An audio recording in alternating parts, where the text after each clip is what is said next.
guztioi, mila esker bertaratzeagatik, plazerra da inbeste gente hemen ikustea. Como sabéis, pues bueno, hoy vamos a presentar en esta jornada el informe La movilidad laboral como oportunidad para la salud global, una perspectiva africana.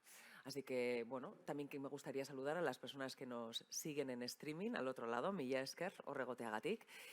Y como sabéis, lo que queremos plantear hoy aquí es un espacio de reflexión sobre los flujos migratorios y tanto como la circularidad del talento, ambas cuestiones y, por supuesto, poniendo especial foco en África.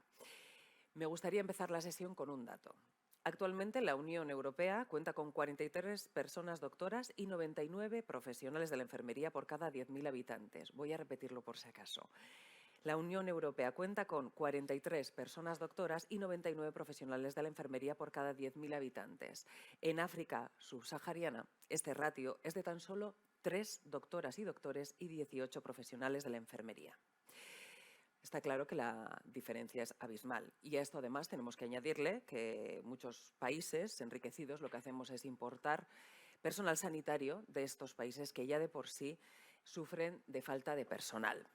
Este dato y muchas cuestiones se recogen en este informe que hoy presentamos y para desgranarlo en detalle, pues bueno, y para sobre todo incitarnos a la reflexión, pues contamos con representantes de las organizaciones impulsoras y colaboradoras de este estudio. Tenemos a Garbiñe Biurrun Mancisidor, Anesbad Fundazioko lehendakaria, presidenta de la Fundación Anesbad. Egunon, Garbiñe. Tenemos también a Gonzalo Fanjul, director del área de investigación en Fundación Por Causa. Egunon, buenos días. Buenos días, Egunon. A Paul Ortega, Garapenerako Lankidetzaren Euskal Agentziaren zuzendaria. Egunon. Egunon, egunon. Y Fátima Yara de Almeida Sani, presidenta de la Asociación Dunia Muso. Bienvenida. Buenos días. Egunon. Bueno, Garbiñe y Gonzalo, vamos a comenzar con vosotras. En primer lugar, ¿para qué? Pues para que nos contéis de manera resumida cuáles son las conclusiones y las implicaciones de este estudio, por un lado, y después seguiremos con Paul y Fátima, que nos van a compartir experiencias positivas sobre cómo las migraciones, bueno, pues pueden convertirse en una palanca de prosperidad común, ¿no? Que pueden apuntalar de alguna manera el crecimiento y el bienestar tanto de sociedades de origen como de destino. Y para cerrar la presentación, por supuesto, abriremos una ronda de preguntas a las personas que nos estáis siguiendo en streaming o a las personas que estáis aquí para profundizar sobre todos los datos y reflexiones que van a compartir con nosotras. Sin más dilación, Garbiñe, voy a comenzar contigo. ¿Qué ha llevado a la Fundación Anesbad, de alguna manera, a impulsar este informe? Bueno, aldez aurretik Maitena, mila esker. Muchas gracias también a todas las personas que nos acompañáis esta mañana la presentación de los resultados de esta investigación que nos ha parecido tan precisa y tan interesante. Y desde luego es un lujo para mí y un placer para Fundación Anesbad contar con Gonzalo, con Paul y con Fátima. Muchas gracias a todo el mundo. Bien, este informe se ha realizado a impulso de la Fundación Anesbad con la Fundación Por Causa porque nos parecía necesario, interesante, hacer ver que las migraciones pueden constituir realmente un factor fundamental que permita el desarrollo y la mejora de los sistemas sanitarios básicos, tanto en los países de origen de las personas migrantes como en los países receptores. Desde luego aquí nos situamos como país receptor, evidentemente. Hay que tener en cuenta, y voy a reiterar el dato que has dado al inicio, Maitena, porque es muy importante. Efectivamente, en la Unión Europea tenemos por cada 10.000 habitantes 43 personas médicas y 99 personal de enfermería. Esta ratio en los países del África subsahariana, en los países del sur global, desciende a 3 personas médicas por esos 10.000 habitantes y a 18 personas de enfermería. Es evidente, por lo tanto, que hay una escasez manifiesta de personal sanitario. Este es un dato alarmante, es un dato que va a dificultar muchísimo alcanzar el objetivo que persigue la Fundación Anesbad, que es el derecho a la salud. Y esta escasez de personal sanitario tan manifiesta, por otra parte, va a dificultar también sobremanera que se pueda alcanzar ese objetivo de desarrollo sostenible 3 el que está ahí, Osasuna eta ongizatea, Osasuna, salud, va a ser muy difícil y este objetivo hoy todavía es una absoluta utopía en los países del África subsahariana, en ese sur global y en esos países en los que ANSBAD trabaja con las o en las enfermedades tropicales desatendidas, las que conocemos como ETDs. Justo te quería te quería preguntar sobre eso. ¿Cómo afecta esta escasez, especialmente en el caso de las ETDs? Bueno, pues Fundación ANSBAD, que participa en la lucha contra las ETDs, en la ayuda, en la colaboración con el derecho a la salud, para lograr el derecho a la salud de las personas afectadas por ellas, constata efectivamente en el terreno que las personas que las padecen, que padecen estas enfermedades y otras enfermedades, sufren un doble abandono, podríamos decir así. De un lado son personas abandonadas, son personas muy vulnerables solamente por haber nacido en esos determinados lugares, en esos determinados países, y de otro lado también tienen una especial vulnerabilidad y se enfrentan a otro abandono, que es el de padecer esas enfermedades. Cada año millones y millones de personas se enfrentan a enfermedades y se convierten en víctimas invisibles de estas enfermedades, que necesitan, desde luego, todo el apoyo que los profesionales y las profesionales de la medicina pueden ofrecer. La Organización Mundial de la Salud aporta datos de que 47 países del mundo, esto es prácticamente un cuarto de los países del mundo, están en una situación crítica a la hora de poder ofrecer a su ciudadanía, a sus poblaciones, los servicios sanitarios más básicos. Y de esos 47 países, 32 están en la zona de África subsahariana y en el Sahel. Por lo tanto, la situación es verdaderamente muy, muy preocupante. Sin duda, es que son datos realmente que Sí, llaman la atención, por mucho que nos intentemos Sí. familiarizar, son duros. En este contexto, el personal sanitario de estos países, ¿qué hace? ¿Qué tendencia tiene? ¿Tiende a migrar? ¿No? Pues aquí hay una gran paradoja, efectivamente, porque se constata, y aquí también lo podemos percibir, que allí donde hay escasez de recursos humanos para los sistemas sanitarios básicos de aquellos países, incluso allí esas personas migran al extranjero para formarse, para después poder ejercer la profesión con garantías. Es verdad que algunas, y remarco lo de algunas personas formadas en el extranjero, regresan a sus países de origen, tienen un compromiso particular con sus países y con sus sociedades, pero la mayor parte, muchas de ellas se quedan en los países receptores, en los países en los que se han formado. Aquí también hay datos que son muy reveladores de cuál es la situación. Porque efectivamente la paradoja es que eso está ocurriendo y en el otro lado de la balanza nos encontramos, por ejemplo, en países desarrollados, en la Unión Europea y en otros países, recibiendo y atrayendo, haciendo atractivos nuestros países para que esas personas procedentes de estos países con tantas dificultades se queden y colaboren con nuestros sistemas propios de salud. Y los datos en este sentido son también pues, muy reveladores, y los voy a dar en países como Australia, me voy al otro lado del mundo, a las antípodas, pero en Europa, en el norte de Europa, por ejemplo, Suecia, Noruega, Reino Unido, me voy hacia el oeste, los Estados Unidos de Norteamérica, un 25% de su personal sanitario es personal venido de otros lugares. Y esto desciende a algo en la Europa más cercana, por ejemplo en Francia o en Alemania, hasta la mitad, hasta el 12% aproximadamente, pero en todo caso tenemos unos porcentajes elevados, significativamente menores en personal de enfermería que en personal médico, pero en todo caso muy preocupantes.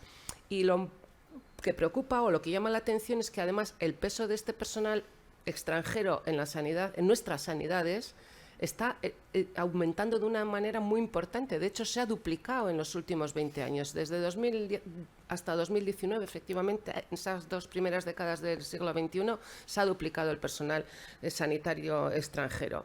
Hay otro dato importante también. La Organización Mundial de la Salud estima que en España, en 2030, o sea, ya dentro de 7 años, 8 años, vamos a tener un déficit de 85.000 profesionales de enfermería y hasta 30.000 profesionales médicos.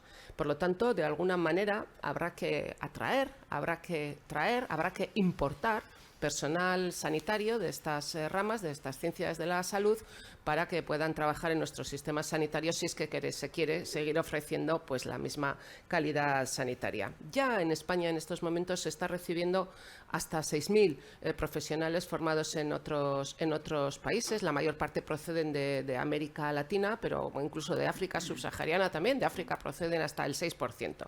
Son datos pues, que tienen su importancia. ¿Y esto es malo? Pues no, en sí mismo no es bueno.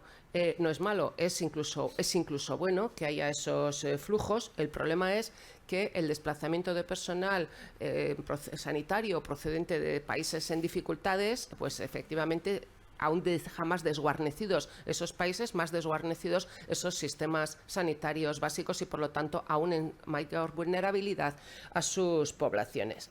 Y luego esto plantea además algunos dilemas éticos que conviene por lo menos siquiera enunciarlos o lanzarlos. De un lado, llama mucho la atención, es muy paradójico que nuestros países ricos, los nuestros, abran las puertas y hagan un esfuerzo por atraer personal extranjero, en este caso para los sistemas sanitarios, personal médico y personal de enfermería, y, sin embargo, cierren, prácticamente bloqueen el acceso a otro tipo de personal no cualificado, menos cualificado, de personas que migran y sin cualificación y como ya bueno, no hay necesidad de expresar los problemas y los dramas que se están produciendo. Y, sin embargo, esa migración también es muy importante, muy relevante para poder aliviar de alguna manera la pobreza y las necesidades de aquellos países de origen. Por eso es muy importante que haya regulación, que la regulación sea una regulación adecuada, que afronte los riesgos de estas migraciones, los riesgos para aquellos países en el caso de personal cualificado, pero también los beneficios que para todo el mundo se puede producir. Y esos riesgos también de que se pueda fugar talento, que se puedan fugar cerebros, que también son importantes en aquellos países. De manera que probablemente haya que combinar soluciones y, en ese sentido, a eso trata de contribuir este informe. Y yo, como ya no soy una experta en esta materia, creo que Gonzalo Fanjul es muchísimo más adecuado para hacer exposición de las soluciones y de las sinergias que se consideran más oportunas para dar respuesta a estas cuestiones. Y lo haremos, lo haremos. Antes tenemos un vídeo. En cualquier caso, a colación de lo que comentabas, Garbiñe, se trata un poco de eso, de cómo encontramos el equilibrio, de alguna manera, de acoger a todo este personal sanitario, ¿no? Y, por otro lado, también que eso no suponga el descabezamiento de los países de origen. Porque esto suena un poquito a lo que ya estábamos haciendo antes, ¿no? Siglos atrás. Antes lo que hacíamos era explotar recursos naturales y parece que ahora lo que estamos haciendo es trasladarlo a la explotación de recursos humanos. Entonces, sin duda que tenemos que tener mucho cuidado en el cómo. Como bien te comentaba Garbiñe y os comentaba, pues ahora mismo vamos a ver un vídeo que va a ahondar sobre las cuestiones que planteabas. Escuchemos a Vie de Dieu Goko Senguet, él es vicepresidente del Colegio de Farmacéuticos de la República Centroafricana.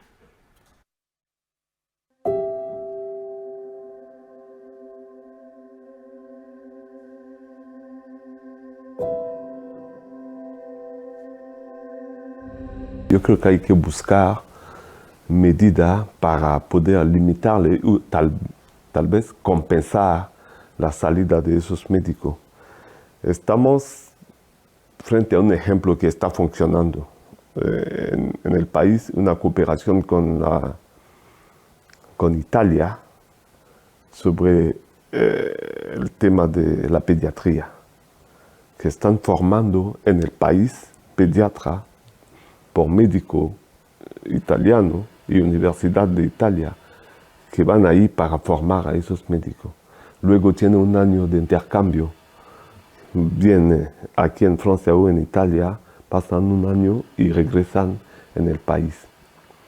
Claro que en un año llegamos a formar al menos 6 o 7 pediatras. Eso es muchísimo para el país. En 4 años ya tenemos mucho pediatra en el país. Entonces, si hay una parte que se va, eso no deja realmente un hueco que sea fuerte. Pero en los demás ámbitos el hueco es muy grande porque a veces el Estado tiene que hacer una evacuación sanitaria Y eso cuesta mucho para el Estado, para la familia, porque hay un médico, no tenemos a un médico que, por ejemplo, cuando tú tienes una retinopatía, tienes que salir afuera, porque no tenemos retinólogo en el país, tenemos 2 que están afuera. Y entonces, eso crea no únicamente una vulnerabilidad del Estado, porque tiene que sacar el dinero para, sobre todo cuando se trata de un profesional o de alguien importante. Pero lo que no son importantes cuando tiene esos tipos de problemas de salud, pero se queda sin respuesta.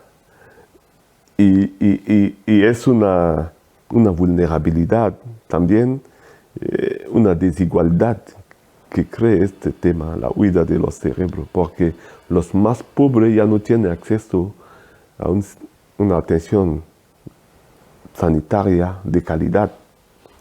Lo que tiene dinero puede salir, pero lo que no tiene se queda en el país, padecen su enfermedad y si tienen que morir, mueren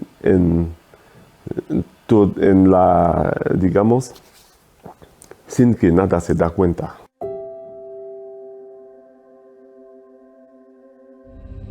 Yo creo que hay que reforzar o permitir el fortalecimiento de la enseñanza sobre la salud, la medicina, la enfermería, pero en el país da la posibilidad que la gente se forme en el país. Yo creo que sería mucho más interesante, porque los que salen del país para ser formados, pocos de ellos regresan.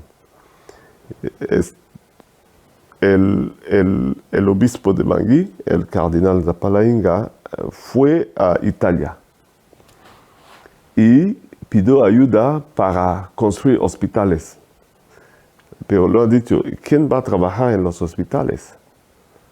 No te podemos ayudar para construir hospitales, pero podemos empezar por formar enfermera y médico. Y luego podemos construir los hospitales porque tendremos gente para trabajar en esos hospitales. Es un ejemplo de una cooperación que es viva y que funciona. Actualmente tenemos una escuela que ha sido creada por la Iglesia Católica que forma al menos a las enfermeras y enfermeros especializados.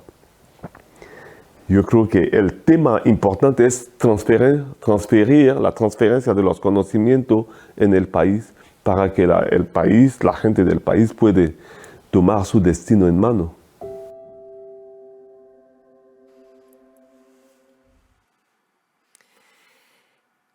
Pues bien, nos pone el foco de atención de una forma muy precisa, que esto es lo que vamos a desarrollar en los siguientes minutos. Habla de invisibilización, en este caso además con doble discriminación cuando hablamos de ETDs, etcétera. Formación en el propio país, esa transferencia del conocimiento. Aquí tenía Fátima haciendo así, que sí, que sí. Luego nos darás tu opinión, Fátima. Gonzalo, después de escuchar a Vie, te voy a hacer las mismas preguntas. ¿Cómo podemos favorecer el fortalecimiento de las capacidades del personal sanitario del África subsahariana y qué se puede hacer de alguna manera para favorecer una migración de personal sanitario africano que contribuya también al sostenimiento y al equilibrio de la salud global? Muchas gracias. Bueno, gracias en primer lugar por la invitación y por estar en Bilbao y en un sitio tan precioso. Es un verdadero placer, ¿no? Esta experiencia que hemos tenido de colaboración con ANESBAT, entre la Fundación Por Causa, por cierto, les doy el titular para que nos conozcan, somos un artefacto un poco raro, es una organización en donde investigadores sociales como yo trabajamos con periodistas y con narradores para tratar de influir el debate público, para tratar de elevar la calidad del debate público en asuntos que tienen que ver con la pobreza y la desigualdad, pero el tema migratorio es el tema que más nos interesa, ¿no? Y hacemos cosas como participar en el consorcio de investigadores que publicaron las noticias de Melilla esta semana, o hacemos cosas como esta, que es tratar de abrir una conversación que no está teniendo lugar. Y lo hacemos de la mano de una organización como ANESBAT, que conoce muy bien el terreno que pisa, ¿no? Y me gustaría decir que este ejercicio ha sido casi un aprendizaje mutuo. Yo creo que llegábamos hemos llegado a este proyecto de lugares muy diferentes, ¿no? Yo soy un migrantusiasta. Para mí, como estoy obsesionado con este asunto, me paso la vida pensando en todos los beneficios que puede traer una mejor migración, una reforma. Creo que Anne Svat, cuando se acercó a nosotros para hablar de esto, nos quería hablar más bien de los riesgos que planteaba la inmigración de personal sanitario, ¿no? Y en realidad los dos teníamos razón. Y yo creo que el resultado de este informe y lo que yo os voy a contar ahora, las soluciones que planteamos y lo que yo creo que Garbiñe ha explicado de manera muy elocuente, tienen que ver con un punto de partida fundamental, que para mí es un mantra profesional cuando hablo de migraciones, y es que nuestro modelo migratorio es inmoral por muchas razones, pero es esencialmente idiota. Es un disparo en el pie desde un punto de vista económico, demográfico, profesional, que perjudica los intereses de todas las partes involucradas. Los perjudica a veces de manera directa, como estamos viendo de manera dramática en el Mediterráneo o en Canarias, pero sobre todo lo perjudica porque nos impide liberar el extraordinario beneficio que se esconde detrás de un modelo migratorio más inteligente, ¿no? Y tenemos un problema, y es que nuestro modelo se basa en una fantasía, la fantasía de que este es un sistema que uno puede abrir y cerrar como quien abre o cierra un grifo, ¿no? Y los gobiernos conciben sus políticas migratorias sobre la base de una irrealidad, ¿no? Es como construir autopistas pensando que los coches vuelan. En realidad esto no es posible, y lo que ocurre es que las migraciones están sujetas a incentivos racionales, incentivos reconocibles, que si operan con la suficiente intensidad, ninguna norma va a impedir que la gente se mueva entre los diferentes países. Podemos alargar el proceso, podemos encarecerlo, podemos encanallarlo, como estamos haciendo en buena parte de las principales rutas migratorias, pero no lo vamos a detener, ¿no?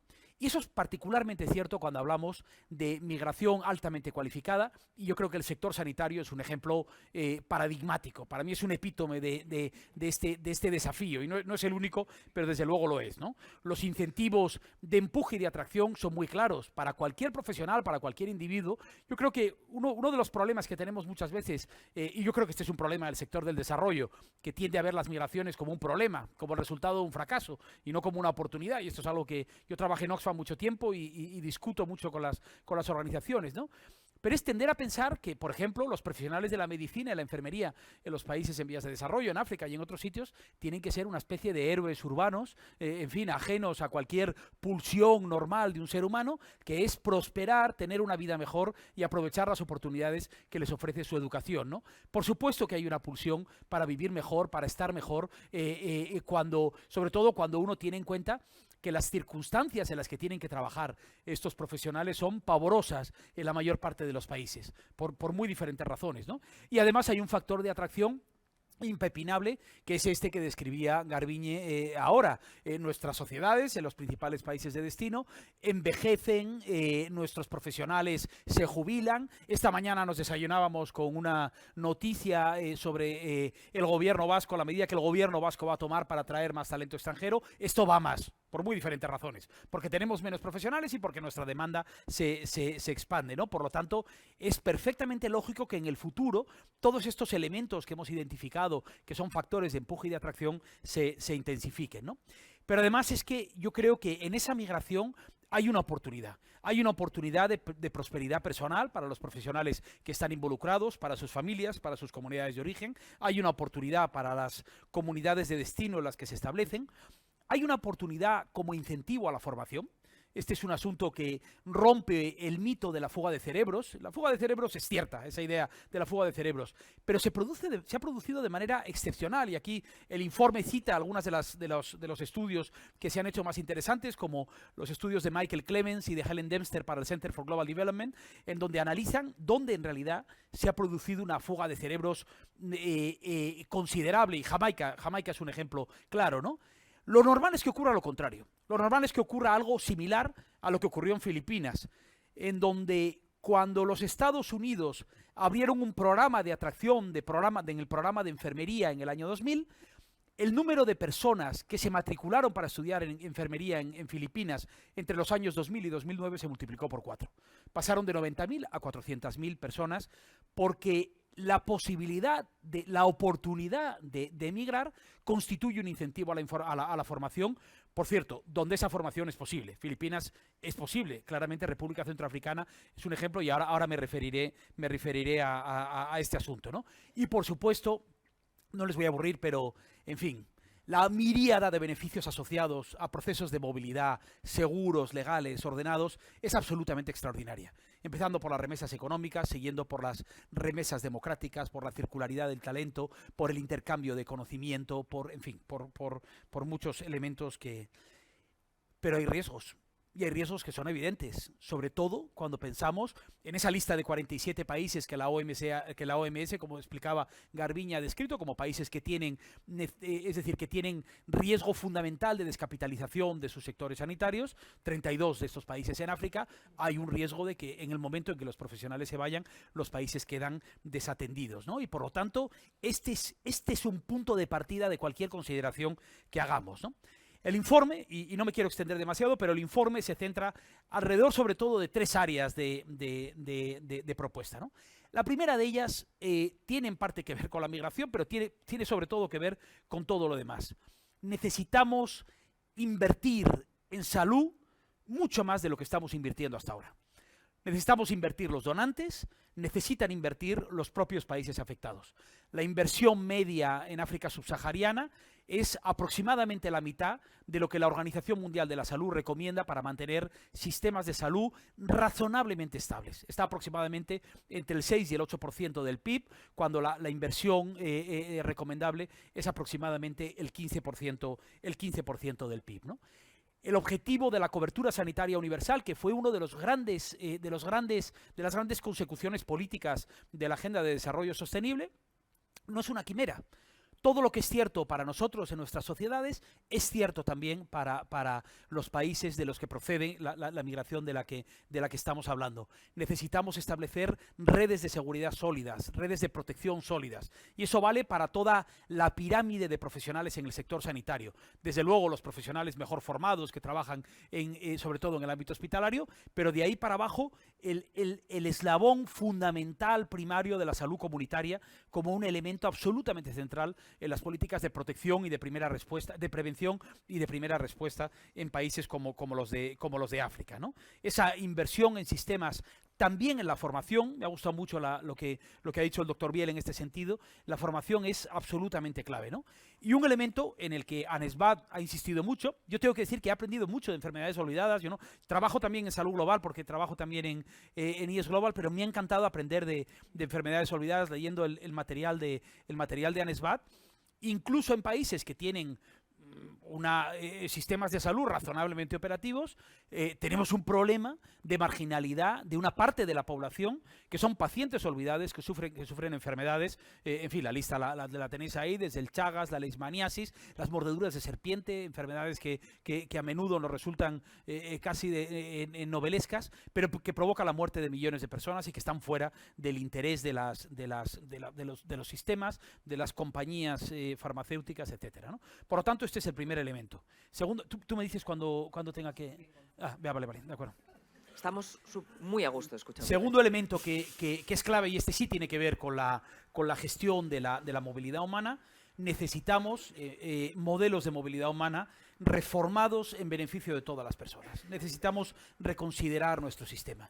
Y esto yo muchas veces me refiero a esto como un ejercicio de racionalización del sistema.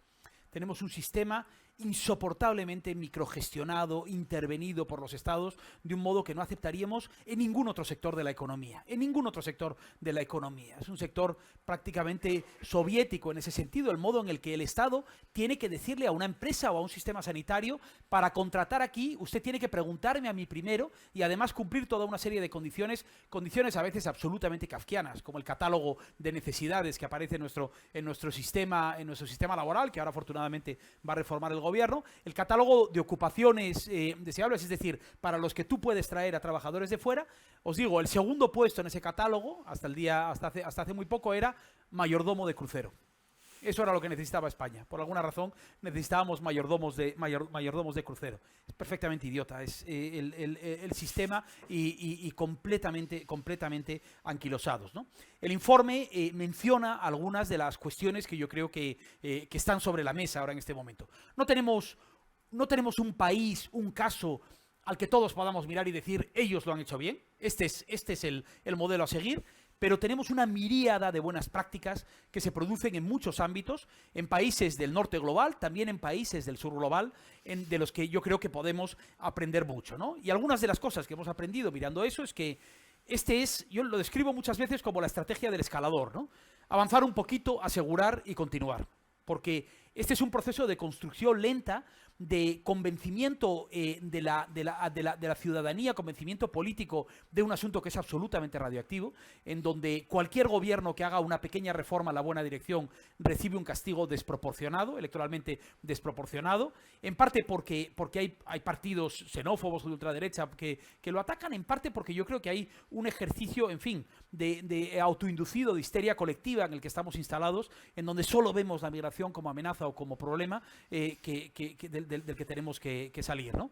Y a partir de ahí, la OMS plantea una aplicación inteligente de su código de conducta para el reclutamiento de profesionales sanitarios. Es posible introducir salvaguardas que garanticen los intereses de todas las partes, incluso en procesos de contratación. Y las salvaguardas, luego daré algún ejemplo de algún caso que se está produciendo en este sentido, ¿no? Pero cuando la OMS establece incluso esta lista de 47 países, por no hablar de otros, no dice: no contraten ustedes bajo ninguna circunstancia a un profesional. Lo que dicen es, si van a contratar profesionales de estos países, tengan en cuenta estas consideraciones, estas salvaguardas. Es posible hacer las cosas de otra manera, ¿no? El tercer elemento dentro de este segundo bloque tiene que ver con lo que yo creo que es un ejercicio de innovación de políticas públicas. Aquí Paul lo sabe muy bien porque dirige una de las agencias más innovadoras en este sentido. Al final, cuando estamos rompiendo límites, lo que tenemos que hacer es un ejercicio muy disruptivo. Y el ejercicio disruptivo, la innovación de políticas públicas, inevitablemente conlleva errores. Y yo creo que en este ámbito tenemos que aceptar un determinado grado de prueba y error para ir tentando las políticas que pueden ser más interesantes. Tenemos que abrirnos a la participación de actores privados, que son claves en este sentido. En el ejemplo que daré lo entenderéis después. Tenemos que hacer un ejercicio particularmente intenso y activo de pedagogía pública y de comunicación para tratar de explicar a la sociedad por qué esto es necesario, ¿no? Ahora estamos en plena campaña por la Iniciativa Legislativa Popular para la regularización de trabajadores. Bueno, en el informe que escribimos como por causa al principio, bueno, aparecen desde luego todos los argumentos morales de por qué esto es lo decente, el regularizar a la gente. Pero a renglón seguido, hay toda una serie de elementos, en fin, que podríamos calificar de utilitaristas, que explican por qué regularizar a 500.000 de personas en nuestro país nos beneficia como sociedad. Y creo que hay que aspirar a que este sistema reformado no solo tenga el apoyo de mi tribu, tenga el apoyo de una parte amplia de la población que le entra a este tema por puertas muy diferentes, ¿no? Yo quiero ver a los liberales de nuestro país, si es que existe alguno, todavía no los conozco, quiero ver a los liberales de nuestro país haciendo lo que hacen los liberales en otros países europeos, que es entender que la libertad de movimiento es un derecho fundamental de las personas y que hay algo bueno en todo eso, ¿no? Por lo tanto, yo creo que ese ejercicio es clave, ¿no? Y finalmente, tercer bloque, y termino con esto, el papel de la cooperación, que me parece absolutamente fundamental, y está aquí Paul, Anesbat, Fátima, es decir, organizaciones que saben mucho mejor que yo de lo que están hablando, ¿no? Empiezo diciendo lo que no tiene que hacer la cooperación, que es lo que está haciendo ahora. La cooperación no debe ser una herramienta de chantaje o soborno para el control migratorio. La Unión Europea, que es lo que está haciendo ahora, paga a los gobiernos de origen y tránsito para que colaboren en las políticas de control migratorio. Y lo hacen de una forma obscena, en mi opinión, como hemos visto en el caso de Marruecos hace muy pocos días, pero esto es algo que se repite en los países del Sahel, en Níger y en otros casos. Estamos contaminando las políticas de desarrollo de un modo pavoroso, precisamente porque estamos instalados en esta histeria colectiva a la que me refería antes, ¿no? Pero la cooperación sí puede jugar un papel muy positivo en construir el tipo de modelos migratorios que necesitamos.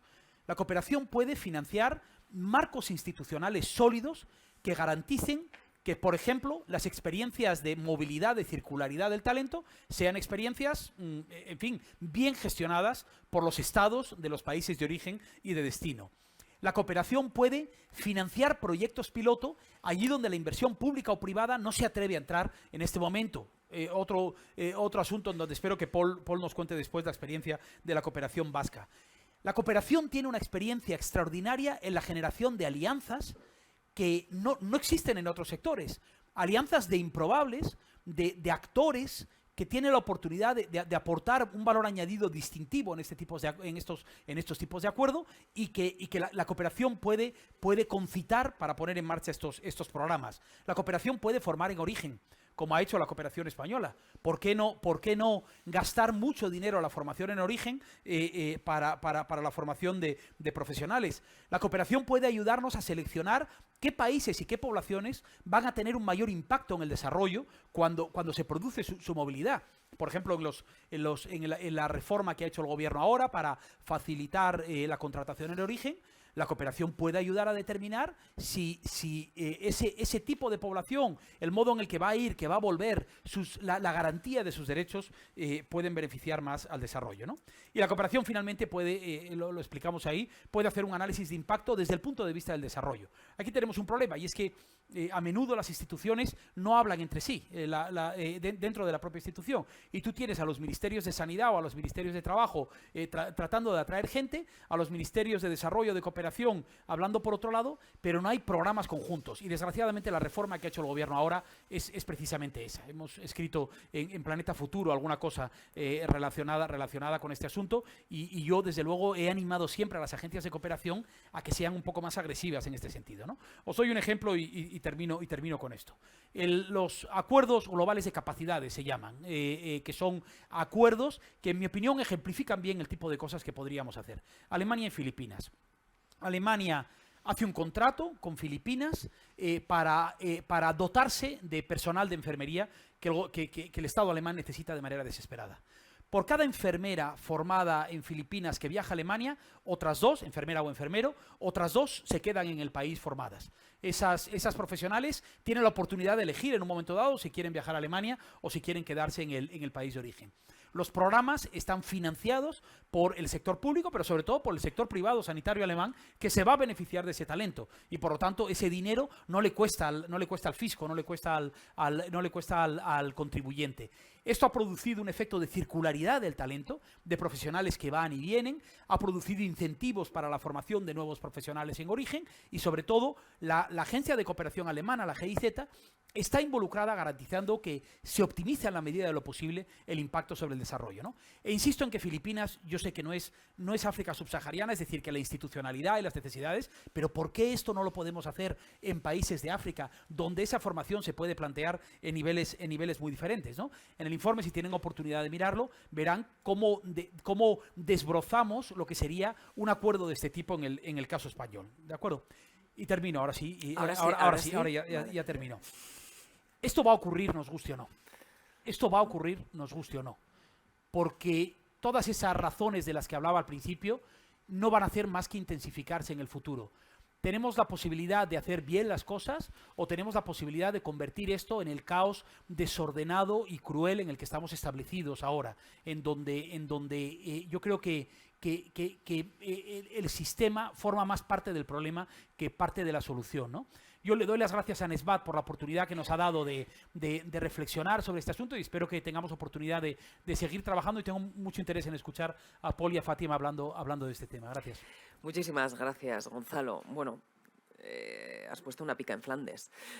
De alguna manera, tu forma, además, no solo es todo lo que sabes, es también desde dónde lo dices. También es importante que empecemos a comunicar las cosas desde el lugar que se deben, por si a alguien no le ha quedado claro.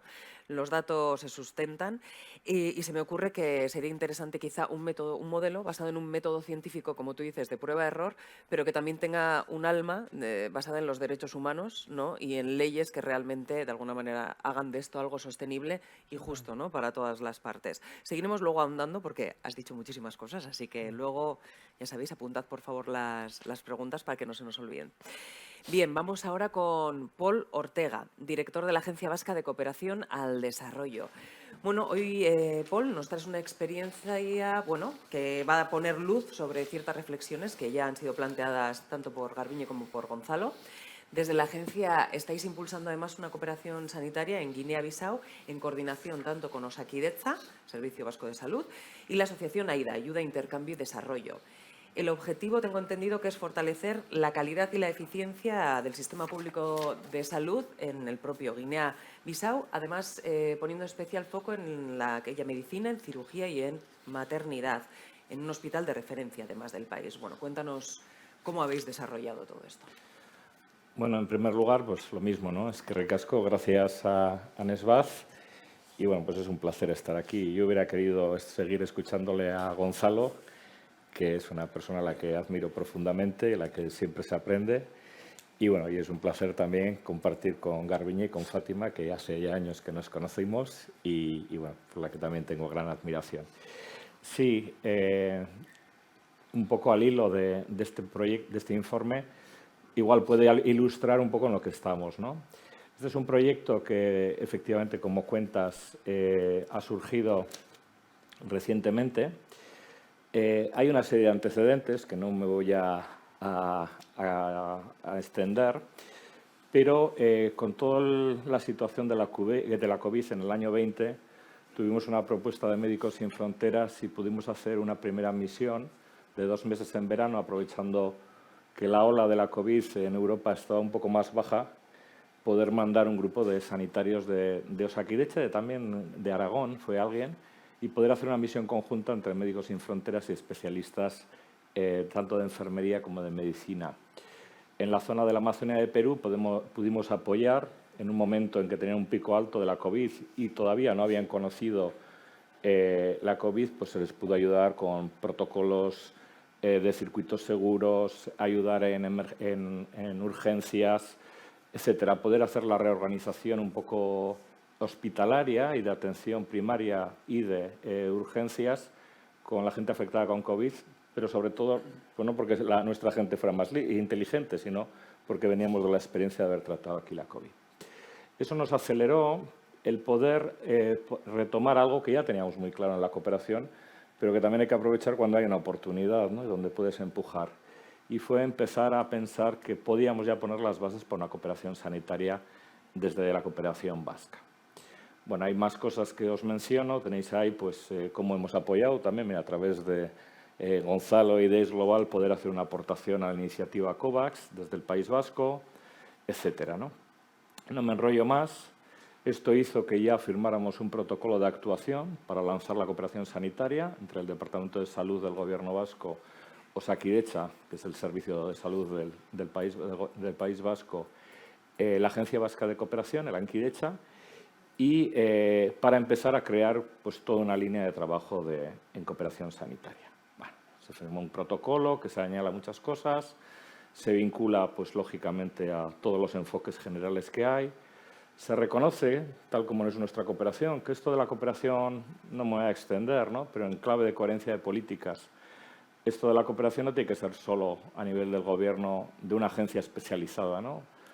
Agentes de desarrollo sostenible, pues tenemos que ser todos y todas las instituciones, ¿no? Y eso nos hacía también ampliar a otros agentes públicos y también de la sociedad civil en hacer la cooperación. Esto no es una cosa solo de los especialistas de cooperación, sino que todos y todas podemos ser agentes de cooperación. Lo unimos, lógicamente, a toda la estrategia de Agenda 2030 y ya vamos un poco a comentaros, ¿no? Todo esto también surge... yo quiero hacer una importancia también aquí en señalar el factor humano, ¿no? Qué importante es que tengas las estructuras y las organizaciones a favor, pero las alianzas, que son tan fundamentales, este trabajo es de una alianza también de improbables. Y esto solo es posible pues, porque hay gente excepcional que en un momento dado, pues, para sacar adelante un proyecto de estas características y para seguirlo, hay una implicación personal muy importante, ¿no? Y de esa capacidad de generar acuerdos. Tuvimos la posibilidad, a través de nuestros amigos de Médicos Sin Fronteras, que habían abandonado hacía unos años Guinea-Bissau, habían tenido un proyecto de pediatría muy importante, que la conoce muy bien Guinea-Bissau. Y tuvimos la oportunidad de identificar pues, un país que podía dar las condiciones para cooperar unos y otros. Bueno, no me extiendo sobre Guinea-Bissau. Sabéis que en IDH pues, está muy abajo, está de los países más bajos. Con los indicadores de salud no creo que viene al caso extendernos, pero bastante duros en cuanto a su realidad. Con solo deciros que, pese a los avances recientes, la esperanza de vida todavía al nacer se mantiene en 58 años, etcétera, etcétera. Bueno, los que sois de Bilbao, el Hospital Nacional Simão Mendes lo que nos encontramos que es un poco como Basurto. Es un hospital abierto con diferentes pabellones, con 720 camas, con 8 servicios asistenciales, que no me voy a extender, con una línea de apoyo de farmacia hospitalera muy buena, porque ha habido un ministro de Finanzas y un ministro de Salud con mucha sensibilidad últimamente en la sanidad, y digamos que hay una financiación relativamente importante en equipamientos, etcétera, en los últimos años. Con también 2 elementos de diagnóstico en laboratorio y radiología, limitados, pero con posibilidades. Bueno, lo mismo, no me extiendo con indicadores, pero son bastante terribles. Los datos de mortandad de los pacientes, partos, mortalidad materna, etcétera, pues son bastante fuertes. No sigo, pues los que sois estará disponible la presentación, pues al que le pueda interesar, pues tiene su interés. La actividad quirúrgica. Bueno, y me voy centro, ¿no? Hubo la posibilidad de hacer a través de una organización española que lleva ahí muchísimos años, también con un coordinador allí absolutamente excepcional, Víctor Madrigal, de AIDA, que trabajan muchísimo en lo sociosanitario y en otras áreas. Pudimos generar, pues bueno, empezar a trabajar ya con bastantes meses de antelación, poder hacer en septiembre de 2021 un viaje de preidentificación muy potente, con gente del Departamento de Salud, de Osakidecha, un médico que creíamos que podía estar disponible a participar en este proyecto, con la gente de AIDA, y pudimos tener una interlocución excelente con el Ministerio de Salud de Guinea-Bissau, con la dirección hospitalaria del Simão Mendes, y bueno, nos hizo identificar una serie de problemas que señalo un poco los más importantes. Iré rápido, ¿eh? Ausencia de especialistas, que es lo que yo creo que toca que hoy que hablemos. Prácticamente no hay especialistas en Guinea-Bissau. Puede haber, no sé si llegan a 5.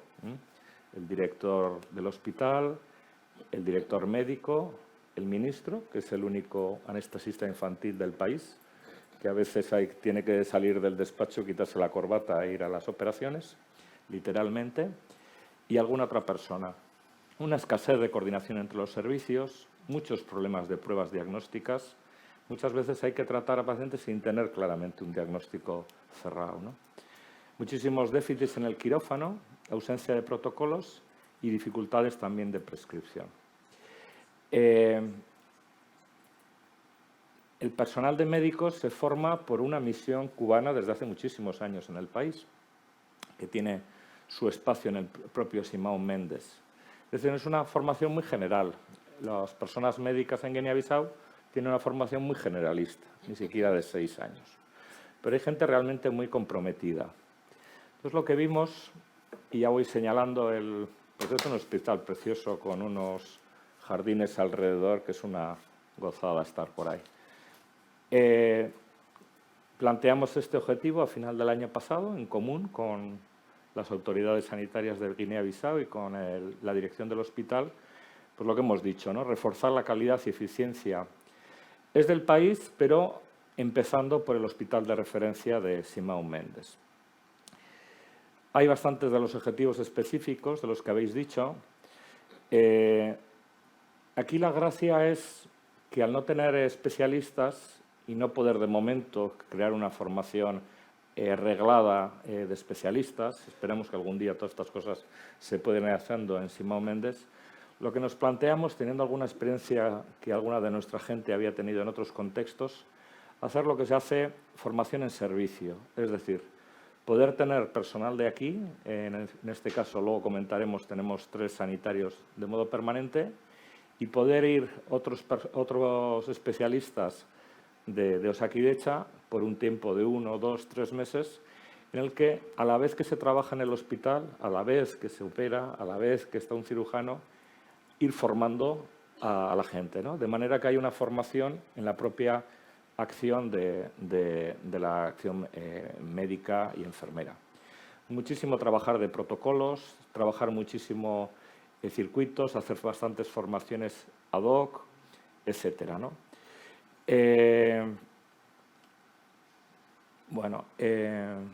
Todo el tema de... hace un poco de reflejo, voy a coger la chuleta para resaltar algún punto.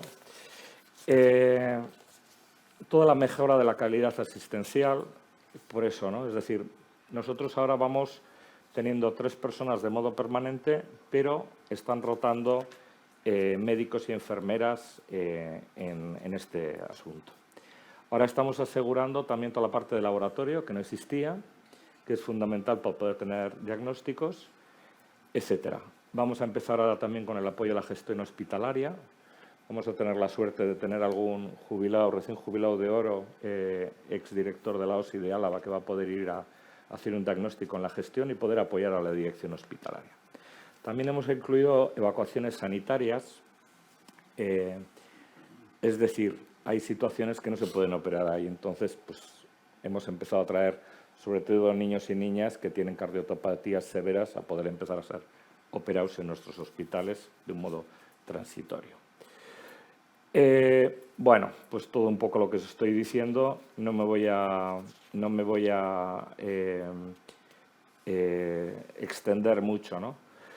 Tiene que haber un trabajo conjunto con el staff de servicio, tanto médico-enfermería, formación por niveles, etcétera, toma de decisiones, elaboración de protocolos, colaboración permanente con los profesionales de medicina y enfermería, bueno, etcétera, etcétera. Bueno, nosotros decimos que hemos ido para toda la vida, pero no para ser imprescindibles, sino para generar unas relaciones ya entre Guinea-Bissau y el País Vasco, entre el sistema de salud de Guinea-Bissau y del País Vasco.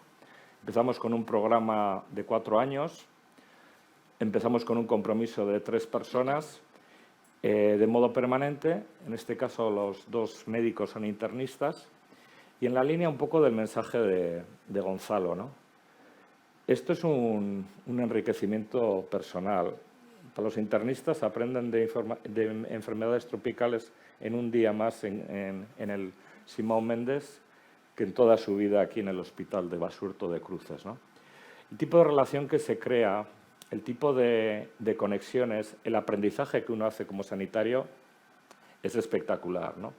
Y las relaciones que se crean entre los sanitarios de uno y otro lugar con un propósito común, pues eso es absolutamente emocionante. Llevamos desde marzo, esas 3 personas llevan desde marzo, ya están rotando otros grupos de sanitarios y, bueno, pues luego también la posibilidad de seguir online, colaborando, etcétera, ¿no? Este es un proceso largo, estamos incidiendo en la parte pues, más inicial. Esperamos que puedan también ir y venir MIRES, de gente que se está formando en MIR. Esperamos poder tener en algún momento la posibilidad con el Ministerio de Salud de poder ayudar a que haya una formación especializada en el país. Es un modelo que yo creo que es muy importante porque genera esos lazos de aprendizaje conjunto. No son las misiones médicas. Las misiones médicas tienen muchas limitaciones. Pueden operar un buen número de gente, pero luego esa misión médica se va y no queda una formación y generar capacidades. Bueno, sería aquí muchas cosas. También que sepáis, ¿no? Pues un presupuesto importante. Que hay una cosa que tiene mucho interés desde el punto de vista de coherencia de políticas. El Ankidetza, la Agencia Vasca de Cooperación, contribuye con $500.000 de euros al año, pero la contribución del Departamento de Salud de Osakidetza es muy importante, prácticamente en la misma cantidad. Esto es muy importante por hacer copartícipes, en la línea que decía Gonzalo, a otras áreas de gobierno y de la administración. Y bueno, estamos hasta en difusión. Está siendo emocionante. Tenemos ya inscritos más de 150 sanitarios que les gustaría participar. Algunos son en especialidades que no son ahora la prioridad que queremos ir haciendo, pero eso está generando también que nuestro personal sanitario tenga otra mirada, otro horizonte, ¿no? Qué mejor que quererte dedicarte a la salud y tener el componente de la posibilidad de desarrollar la vía solidaria. Bueno, no me extiendo más. Yo creo que para nosotros este informe que estáis haciendo, la reflexión que estáis haciendo desde ANESBAD y por causa, nos interesa mucho. O sea, nos estamos entendiendo que es una experiencia relativamente pionera, nos gustaría muchísimo desarrollar más áreas de cooperación sanitaria y necesitamos tener una comprensión mejor de toda la situación y cómo vamos a tratar todo el tema tan delicado del personal sanitario de estos países y cómo tenemos que ser capaces de generar una relación que sea totalmente enriquecedora, que potencie, nuestro único interés es potenciar la sanidad, en este caso de Guinea-Bissau, y la única manera es potenciando al personal sanitario local, que se quiera quedar, que el horizonte de su vocación se puede hacer porque hay condiciones económicas, de sueldo y de desarrollo profesional lo suficientemente atractivas para poder quedarse en su país. Y esto no es nada fácil. Y bueno, de Guinea-Bissau, yo solo he estado un par de veces, Fátima, hombre, claro. Muchas gracias por el trabajo que están haciendo. Y yo cuando iban a esta cooperante me habían informado, me habían llamado preguntando de locales, qué organizaciones trabajan. Bueno, ¿ha visto la maternidad de Guinea-Bissau? No parece maternidad del siglo XXI. ¿Cuántas mujeres mueren en el parto? Especialistas van huyendo y el Estado está retirando médicos porque no tiene dinero de pagar. Es que esto es tremendo, ¿no? Es lo que comentabas, Paul. Es decir, ¿cómo puede ser que la excepcionalidad, ¿no? Sea de alguna manera personal o particular? Que personas, ¿no? A título propio de alguna manera hacen que avancen, ¿no? Sistemas, una única persona lo que puede llegar a conseguir, y en cambio no estamos hablando de un tipo de gobernanza basada realmente, ¿no? En los derechos humanos, en los ODS. Desde ANESBAD siempre además solemos recalcar todo el tema de las pandemias, etcétera. Es decir, que esto es realmente una relación productiva y provechosa para ambas partes, de igual a igual. No hablamos de caridad, hablamos de solidaridad. Y eso es tremendamente importante que una y otra vez incidamos en ello. Fátima Yara es presidenta de la asociación Dunia Muso. Mientras hablabas, Paul, ella decía, todos están fuera. Cuando hablabas de los profesionales, cuando hablabas de pruebas diagnósticas, decía, no hay.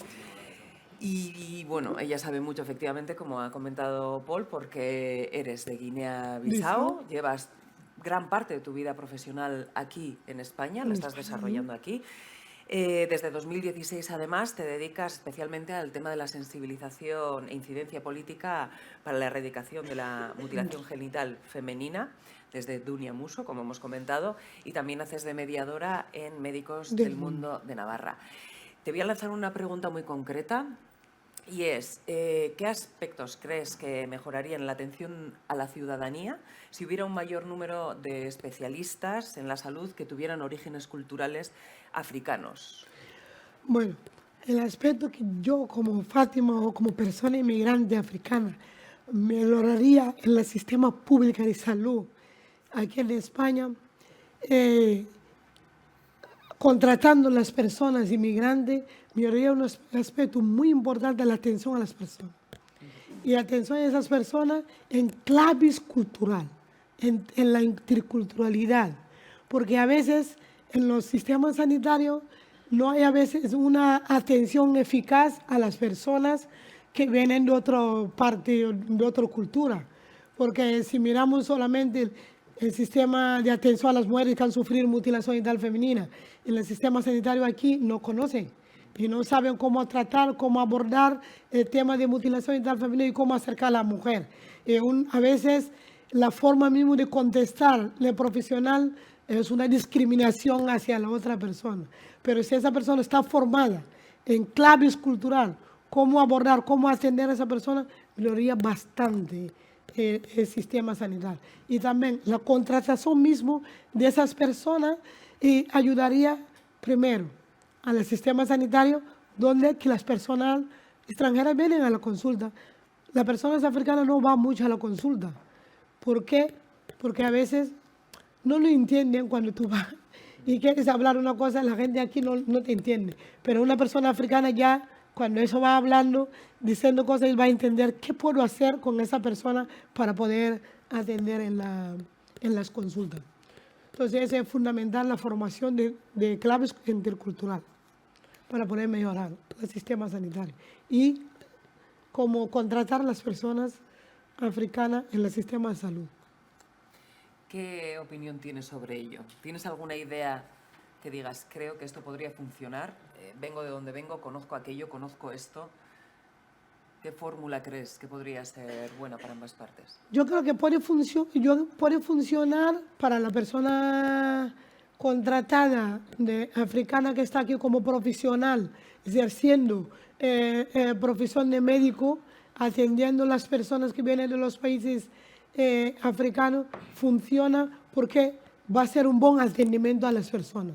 Va a poder llegar a hablar, a entender a esa persona, un buen entendimiento. Pero para el sistema de sanidad pública de España y aprendizaje de los otros profesionales que están con él. Yo estoy con él cuando dice que es una como aprendizaje recíproca entre los profesionales que vienen de fuera como los profesionales que están aquí. Porque profesionales que están aquí no conocen enfermedad tropical. No lo conoce. Entonces, eso ayuda el entendimiento entre las dos personas. Y después el Estado español también. Garantía de trabajo, de descuento que las personas hacen aquí, van a encargar el fondo público de España.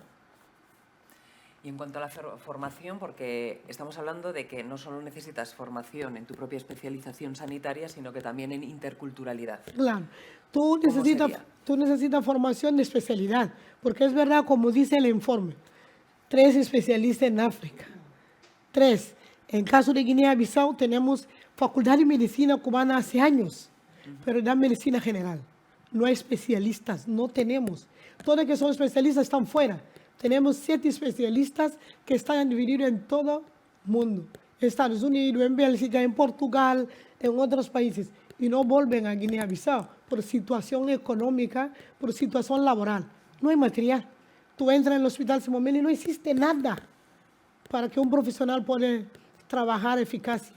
Entonces, ¿qué podemos hacer con eso? Formar los profesionales en especialidad aquí. Así garantiza la persona que viene formar en la especialización y también formar profesional de aquí en la interculturalidad para poder atender a las personas.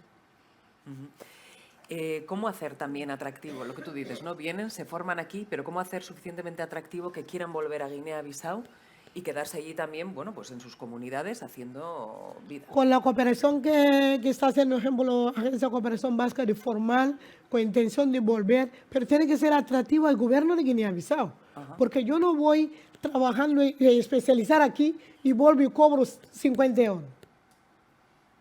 Y yo tengo familia. Yo soy un especialista, no voy a cobrar 50 euros. Y va a volver. ¿Qué vas a hacer? ¿Qué vas a hacer ahí? Y va a volver para venir aquí porque no tiene un sueldo digno. Si tiene un sueldo digno no va a quedar aquí. Porque mucha gente quiere trabajar ahí porque hay más espacio para trabajar de que hay aquí. Aquí hay muchos profesionales. Ahí no existe. No hay. Y tienen posibilidad de trabajar. Pero ahora con Agencia Vasca, si trabaja haciendo cooperación en Guinea-Bissau, formando especialistas y tener garantía que esos especialistas van a tener herramientas, material de trabajo y tienen un salario, nadie no va a venir aquí, van a trabajar. Y voy al siguiente paso. ¿Cómo hacemos que el gobierno de Guinea-Bissau vea atractivo justamente hacer eso? Es decir, generar un sistema que sea a su vez un lugar donde cimentar, ¿no?, todos estos profesionales y un sistema realmente de calidad. Sabe que Guinea-Bissau es un país especial.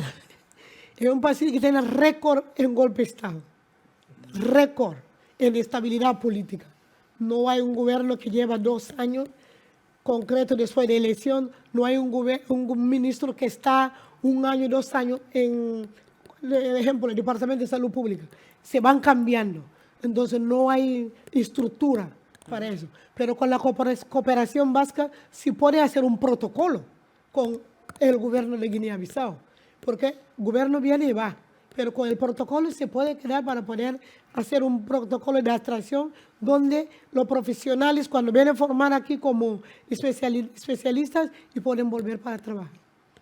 Sí, que no haya una excepcionalidad tampoco temporal. Claro, que poco no solo temporal. sea por X tiempo cuando alguien está en el Eso, cuando alguien está ahí. Tienen que ser un protocolo eficaz, una ley donde dice que toda la persona formada fuera a través de cooperación o a través de otra cosa, cuando vuelve a Guinea-Bissau tiene que tener un sueldo digno o tener todo ese ambiente, todas las condiciones que él puede quedar ahí en trabajar. No es solo que cuando yo hablo con Paul, hicimos protocolo, cuando Paul se va, rompemos protocolo, otra persona viene. Entonces, eso que es caso de Guinea-Bissau.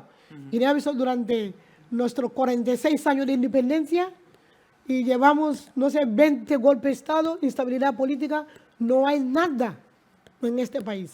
No hay nada a nivel sanitario. Hay un montón de fuga de cerebros que salen. La gente en época de 79 había nuestro país viene como socialismo. Íbamos a Cuba, Unión Soviética, Yugoslavia, Checoslovaquia a estudiar. Hay médicos que venían y llegan a Guinea-Bissau y no están encuadrados y no tienen donde trabajar. Están todos en Europa, en toda parte. Están trabajando, principalmente en Portugal.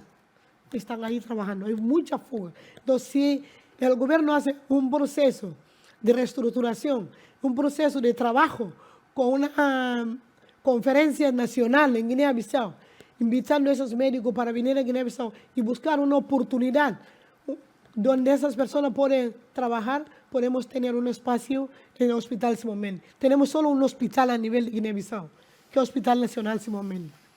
Y no es posible.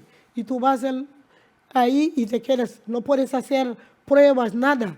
No hay gente, solamente te pinchan aquí para hacer la prueba de glucosa, te hacen la prueba de malaria, te hacen todo tipo de prueba con un pinchazo. La situación es muy caótica. Justamente te quería preguntar sobre eso. Si ya lo básico no se atiende, el caso de las enfermedades tropicales desatendidas, ¿de qué estamos hablando? Ponnos un poco en contexto. Nada. La única cooperación que tienen, todos los que están enfermos vienen a Portugal. ¿Quiénes vienen a Portugal? Como dice el doctor, los que tienen dinero. Si no tienen dinero, mueren. Y los ministros consultan en Portugal, en España, en Francia. Y el presidente va a Francia. ¿Qué le importa al Hospital Simón Mendes? No hay nada básico.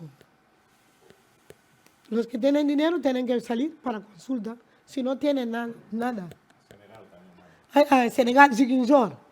Fíjate que nosotros después de independencia, los senegaleses iban a Guinea-Bissau. Pero ahora nosotros vamos a Guinea-Bissau y vamos a estudiar en Guinea-Bissau porque no hay institutos. Hay institutos, pero no hay clase. Durante 3 años hay huelga. Es por eso que digo, nosotros somos récord en golpe de Estado y estabilidad política. No hay nada.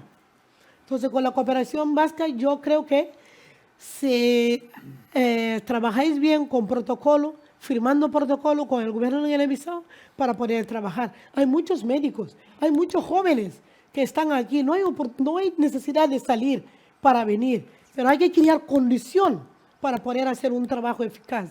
Hay mucha gente, en este momento, mucha gente que está muriendo en el hospital por diabetes, mal diagnosticado, por 30% de los pacientes. De los pacientes. 30%. La gente que muere por un ataque cardíaco, una persona que muere por paludismo.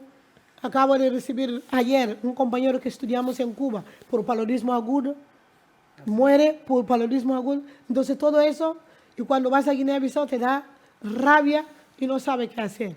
Pero yo cuando hablé con los médicos que se van a Guinea-Bissau, contactaron conmigo, me puse muy contento y les aconsejé también trabajar en el Hospital Simón Mendes antes de hacer trabajo en los hospitales privados. Porque es fundamental el hospital donde va la población vulnerable, población carecida, que no tiene nada para poder sustentar su salud. Porque hay para pagar un análisis 5.000 francs CFA en la clínica privada. 5.000. ¿Quién tiene 5.000 en Guinea-Bissau? El salario mínimo de Guinea-Bissau, ¿cuánto es? Es una desgracia. Tremendo. Y luego, eso sí, pagamos miles de euros para hacer el doctorado, vete a saber en qué país, en qué lugar, en qué, ¿no? Que por supuesto que está muy bien, pero habiendo estas oportunidades donde realmente in situ puedes aprender, ¿no? Tanto de... Yo creo también que podríais hacer cooperación con Facultad de Medicina Cubana para poder meter eso en la especialidad. Eso. Hay Facultad de Medicina Cubana, hay Escuela Nacional de Salud. Se puede meter eso en la cooperación para formar especialidades ahí en Guinea-Bissau. Es muy importante esa incidencia política. Pues es verdad, la situación del Simón Méndez es exactamente como dices, pero es verdad que haciendo unas cuantas cosas de protocolos, etcétera, algo de laboratorio de diagnóstico, algo de poder dar una primera parte de especialidad, bueno, hay un primer bloque que se puede hacer bastante, ¿no? Para bajar todos estos niveles de... Y luego hay poco a poco, pero sí hay una oportunidad, hay un excelente ministro de Salud ahora, no sé lo que durará, pero tenemos un memorando de entendimiento con él. Vamos a ver poco a poco si conseguimos esto, ¿no? Hay que hacer todos los pasos con papeles, con protocolo. Cuando va este ministro y viene otro, que este ministro sabe que hay un protocolo, porque no hay forma de tener un ministro 4 años. Que quede todo por escrito, como Claro, suele decir, igual todo que los por emails, escrito. todo por escrito, más. Pero luego, perdona, la gente, hay unos sanitarios, unos médicos y unos enfermeros, una gente maravillosa. Son héroe motivado. nacional. El director del hospital en este momento, que es muy joven, de 30 y pocos, el director médico, son excepcionales. O sea, estamos trabajando nuestra gente fenomenal. A ver si conseguimos que dure y qué tal, pero las bases se están poniendo muy bien. Pese a lo duro que es, nuestra gente, o sea, los que están estando ahí todo el año, lo más duro es, claro, la cantidad de mortandad que tienes. O sea, tienes que asumir esto, tienes que ir a dormir. Te vas a casa, se van esta tarde a la casa tocaos, claro, ¿no? Pero, bueno, también creer que se pueden ir poniendo esas bases y en lo que toca, o sea, solo puedes, como estás diciendo, fortaleciendo el trabajo de la gente de ahí. O sea, la base la tienes que generar en el hospital público y con los sanitarios locales, a los que tienen que estar cada vez más empoderados, más formados, con más medios, etcétera, ¿no? Y es lo que entendemos, que no hay otra. Son héroes. Ahora vamos a seguir sobre esto y muchísimo más. De hecho, quería poner un poquito el foco en la reforma del reglamento de la Ley de Extranjería, que ha sido aprobada por el Real Decreto del Ministerio de Inclusión, Seguridad Social y Migraciones. Y bueno, plantea algunos cambios, entre otros, la posibilidad de que los y las estudiantes, bueno, que estén cursando estudios en España, puedan trabajar hasta 30 horas a la semana, por ejemplo. Pero además también se pretende actualizar el catálogo de ocupaciones de difícil cobertura, que antes Gonzalo también ha hecho mención. Tremendo lo que has comentado, además. ¿Qué oportunidad creéis que todo ello ofrece para mejorar la asistencia sanitaria? Tú mismo, igual, Gonzalo, ¿sí? Bueno, yo creo, en fin, yo soy bastante partidario de la reforma que ha hecho el gobierno. Yo creo que dentro de los límites de la Ley de Extranjería, que no son tan amplios, creo que han conseguido llegar bastante lejos. De manera discreta, además, porque para mí esta reforma es un buen ejemplo de la radioactividad política a la que me refería antes, ¿no? El Ministerio hizo una reforma previa para los niños extutelados que tenían muchas dificultades para incorporarse al mercado de trabajo después de haber sido formados por las administraciones españolas. Hizo eso, en fin, lo consiguió después de una verdadera batalla campal con el Ministerio del Interior para sacarlo adelante, y yo creo que aprendieron la lección y esta reforma la han hecho de manera bastante más discreta. Los sindicatos dicen que demasiado discreta porque no les consultaron, pero yo creo que es una reforma que da pasos en la buena dirección en esa idea de racionalización del sistema al que me refería antes, ¿no? Facilita las condiciones del arraigo, es decir, las posibilidades de que la gente que ya está aquí regularice su situación como consecuencia del arraigo familiar o del arraigo social. Introduce un mecanismo de arraigo por formación, que es una medida que permite que la gente que acepte formarse en profesiones que necesita el mercado español, pues regularice su situación y eventualmente pueda tener un permiso de residencia y de trabajo, y eso es nuevo. Yo creo que puede tener una importancia enorme en el medio plazo, puede afectar también, desde luego, al sector sanitario, y luego lo que hace es facilitar la llegada, sobre todo, de migrantes contratados en origen en modelos de migración circular, ¿no? Yo creo que el sector de los sanitarios no entra tanto en esa categoría, en esas categorías.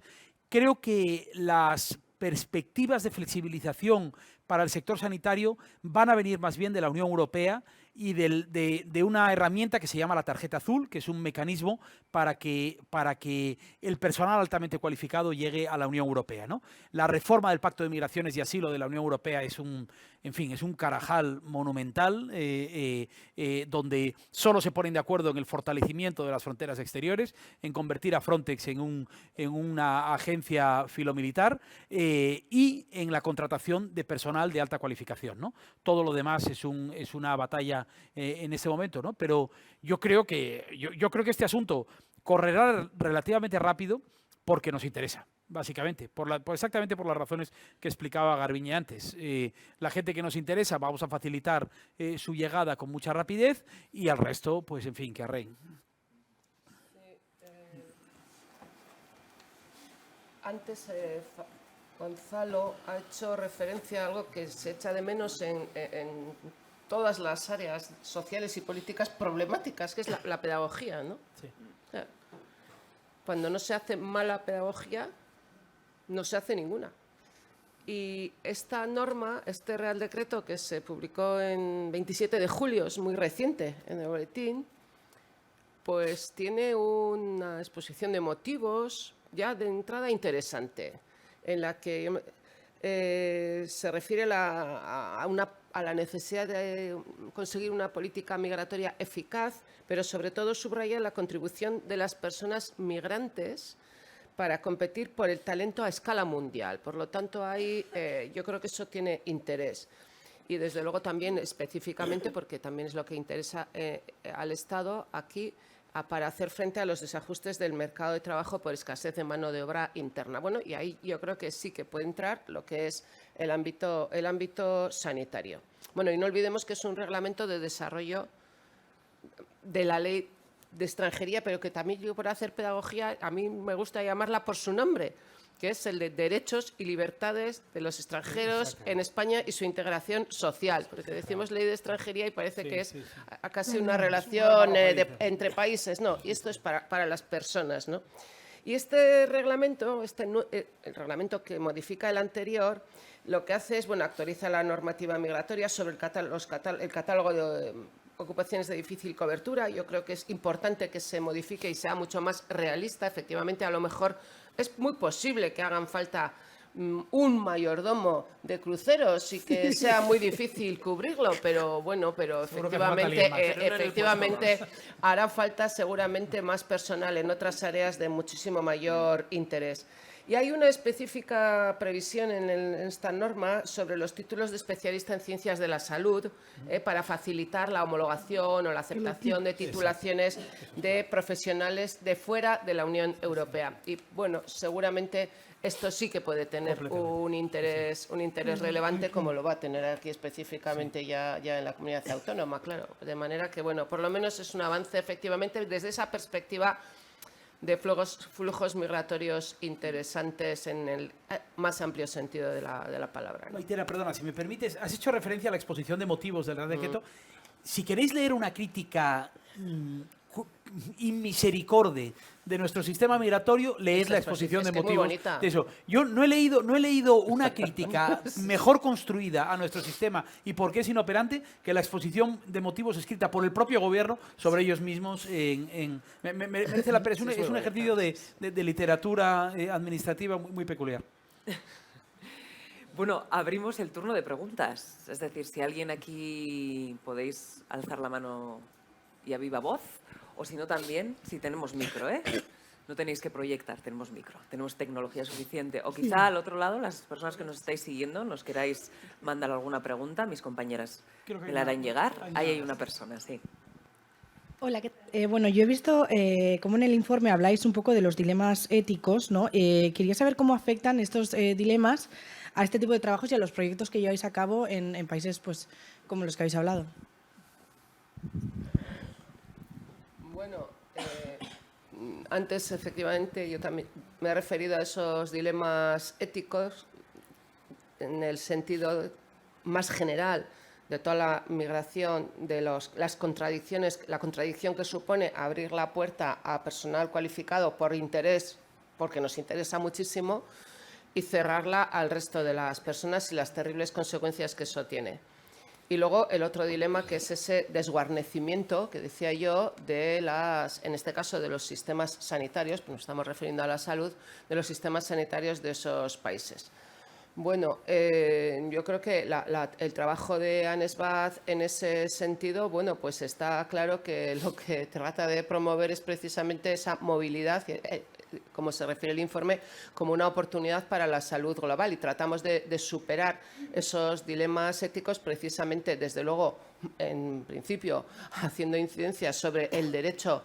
No es nuestro trabajo, no es nuestra área de intervención, pero sí sobre el derecho de las personas a moverse. Yo, desde luego, personalmente creo que el planeta es de todo el mundo, no es de nadie. Yo no tengo una parcela privada en el planeta, tendré un piso, pero ahí se limita mi propiedad sobre el planeta. El resto del planeta es de todas las personas, y todas las personas tenemos derecho a ser felices, y la felicidad tiene mucho que ver con las oportunidades de prosperidad personal, familiar y colectiva, ¿no? Y eso de un lado, y de otro lado, desde luego, en materia de salud, ANESBAD tiene un gran empeño en reforzar los sistemas sanitarios de los países en los que intervenimos, de reforzar el sistema sanitario básico, de reforzar sobre todo la atención primaria como puerta de entrada a todo el resto del sistema sanitario, y esto en las enfermedades tropicales desatendidas, en esas ETDs a las que nos dedicamos en ANESBAD, pues desde luego tiene un interés absoluto, y muchas veces es así, es el resultado de intervenir de esa manera. El acceso a la atención pública para la ETD al final termina por abrir para esa persona un sistema sanitario que, por deficiente que sea, era un sistema sanitario al que probablemente nunca iba a tener acceso, o no se le había ni siquiera, entre comillas, ocurrido tener acceso. Y la intervención a través de las ETDs permite que se despliegue todos los demás, todo el abanico de prestaciones que haya, insisto, por pequeñas que sean en el país. Y en todo caso, la preocupación de ANESBAD era tanta que se ha colaborado con Por Causa para efectivamente hacer este informe en este sentido, ¿no? Es que ricasco. Tenemos otra pregunta aquí. Buenos días. Muchas gracias a los cuatro. Y tenía dos cositas a preguntar. Una pregunta es general y otra específica. Empezaré con la específica a la presidenta de ANESBAD. Mi pregunta es cómo ustedes trabajan, ya que ya consulté su página. Ustedes están mucho en África Occidental. ¿Perdón? Ustedes están mucho en África Occidental. Sí. Senegal, a ver si. ¿Cómo ustedes se plantean en un país? ¿Ustedes se van ahí con invitación del gobierno o ustedes se van de su propia iniciativa, o usted trabaja con las asociación que está ahí en este país? Le pregunto, voy a ser directo, le pregunto, ya que es su actividad, yo lo necesito en mi país. Vengo de una región donde mi papá murió de la lepra, y hay muchas personas que mueren de salud olvidada, no tenemos ayudas. Por eso estoy buscando cómo ustedes se plantean ahí, para buscar cómo manera puedo, ya que conozco una organización que está en mi región. Si usted trabaja con asociación, ¿le voy a escribir esto, te escribo a ustedes, o cómo? Es la primera pregunta. La segunda, que es general. Entiendo el problema de especialistas en África, ¿ok? Usted no piensa que es el problema de psicología, de mentalidad. Sé que hay falta de materia, hay falta de dinero, pero en África tenemos dinero. En África pienso yo, no es problema ¿por qué? Antes de hablar de esto, podemos ver en otros países, Malaysia, por ejemplo, Corea del Norte, eran pobres, Corea del Sur, eran países pobres. Y las personas que desarrollaron esos países no eran el gobierno, eran las personas que estaban afuera, estudiaron y volvieron, hicieron un sacrificio. Si nosotros, por ejemplo, en Guinea-Bissau, si estoy aquí y si me voy a volver a Guinea, solo si el gobierno me va a pagar 1.000 euros. Aún sabemos que Bissau no tiene más dinero para pagar mucho. ¿Por qué no podemos sacrificarnos? Ya que si no hay sacrificio, no hay cambio. Europa puede ayudarnos, pero una ayuda no resuelve nada. Disculpa de ser honesta. Una ayuda no puede resolver. No piensan ustedes si es el problema de la psicología, ya que ¿por qué eso acusa solo con nosotros negros? ¿Por qué los otros no lo hacen? Bueno, yo te voy a contestar muy bien. Caso de Guinea-Bissau concreto que te digo, mucha gente vuelve a Guinea a trabajar porque nosotros éramos socialistas revolucionarias. Volvemos a trabajar en Guinea. Pero si tú trabajas y no tienes herramienta, presidente, alquila avión y vuela por todos lados y cobra más de no sé cuántos millones, y tú como trabajadora, como médico y no recibes un año tu salario, ¿vas a poder vivir? Dime, ¿vas a poder vivir un año sin recibir el salario? Él puede colaborar. Un año médico en Guinea-Bissau no recibe salario. 3 años no recibe salario. Tú vas a salir aquí para volver a no recibir salario. Pero al menos se te da poco. Pero no puedes trabajar con la boca abierta. El refrán que dice en África, saco de 50 kilos de arroz. Si no tiene arroz, no puede parar. No puede parar. Saco vacío no puede parar. ¿Y tú crees que tú no comes vas a parar? No, no es mentalidad. La gente va trabajando. Si cualquier africano que estudia medicina aquí y sabe que le necesitan allí, porque aquí hay profesionales y quiere ir, pero ¿cómo voy? Y llego para cirugía, no tengo material. Yo no hablo de toda África, voy a centrar en Guinea-Bissau, que conozco muy bien. Porque yo he trabajado como funcionario público en el Ministerio de Obras Públicas. ¿Qué teníamos? Yo puedo tener conciencia solidaria, puedo tener todo, pero ¿qué voy a vivir? Me voy a morir como los que están muriendo cada día en Guinea-Bissau. No hay dinero, porque tenemos recursos minerales. Tenemos recursos que le dejan, negocia ese recurso y se va. Pueden hacer escuelas, pueden hacer hospital con todo su material para que la gente pueda trabajar. No es solo dinero que estamos diciendo, medios de trabajo. Si no lo tienes, ¿cómo vas a hacer como profesional? No puedes. Yo estoy trabajando aquí con organización. Voy a Guinea-Bissau. Este año doné Hospital Nacional Simón Méndez, 10 camas, ordenador, mesas para dentista. La directora mismo, que es de dentista, necesita aparato.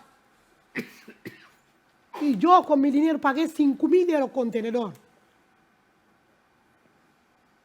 Con el dinero de organización, digo, de Utunia. Pero llevamos, ¿qué? Y nos hace impedimento. El gobierno no nos deja sacar contenedor. Tuvimos que pagar 2.000 para sacar. ¿Tú crees que se facilita? No. Podemos tener conciencia, pero hay que tener la verdad adelante. Si yo no cobro, no trabajo. Te le digo la verdad. Bueno, no sé de qué país procede usted, su familia. Vale, Democrática del Congo, sí. Democrática del Congo. Bien, pues en todo caso, pues lamentamos mucho el fallecimiento de su padre precisamente por lepra, por una de las enfermedades tropicales desatendidas de manifestación cutánea, que es a las que ANESBAD desde luego se dedica. Bueno, ahora no puedo explicarle todo lo que hace ANESBAD, pero sí le daré algunas. Bueno, ya ha dicho que ha visitado nuestra página web, pero en todo caso, efectivamente, luchamos por el derecho a la salud en países de los más vulnerables, con las poblaciones más vulnerables, con estas enfermedades desatendidas, olvidadas, y lo hacemos, por ejemplo, concretamente en países como Ghana, Costa de Marfil, Benín y Togo, con ánimo en principio también de poder extendernos, expandirnos. Y nuestra manera de trabajar bueno, también está evolucionando.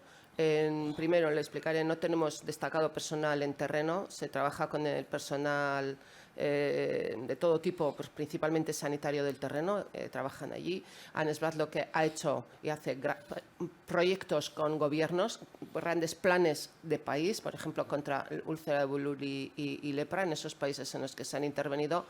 Y en estos momentos también estamos trabajando de una manera muy importante con la sociedad civil, abriendo proyectos a la implicación y al reforzamiento de organizaciones de la sociedad civil que nos parecen fundamentales en esos países. Precisamente no son los países más inestables, a diferencia de Guinea-Bissau, pero sin embargo yo creo que a un país también le dota de estabilidad el reforzamiento de su sociedad y de su ciudadanía y las potencialidades de estas. De manera que, bueno, mucho trabajo con gobiernos, con grandes proyectos de país y también con sociedad civil y, como le digo, en lucha contra estas enfermedades. Y, desde luego, también en colaboración con otras organizaciones internacionales que están presentes en esos países.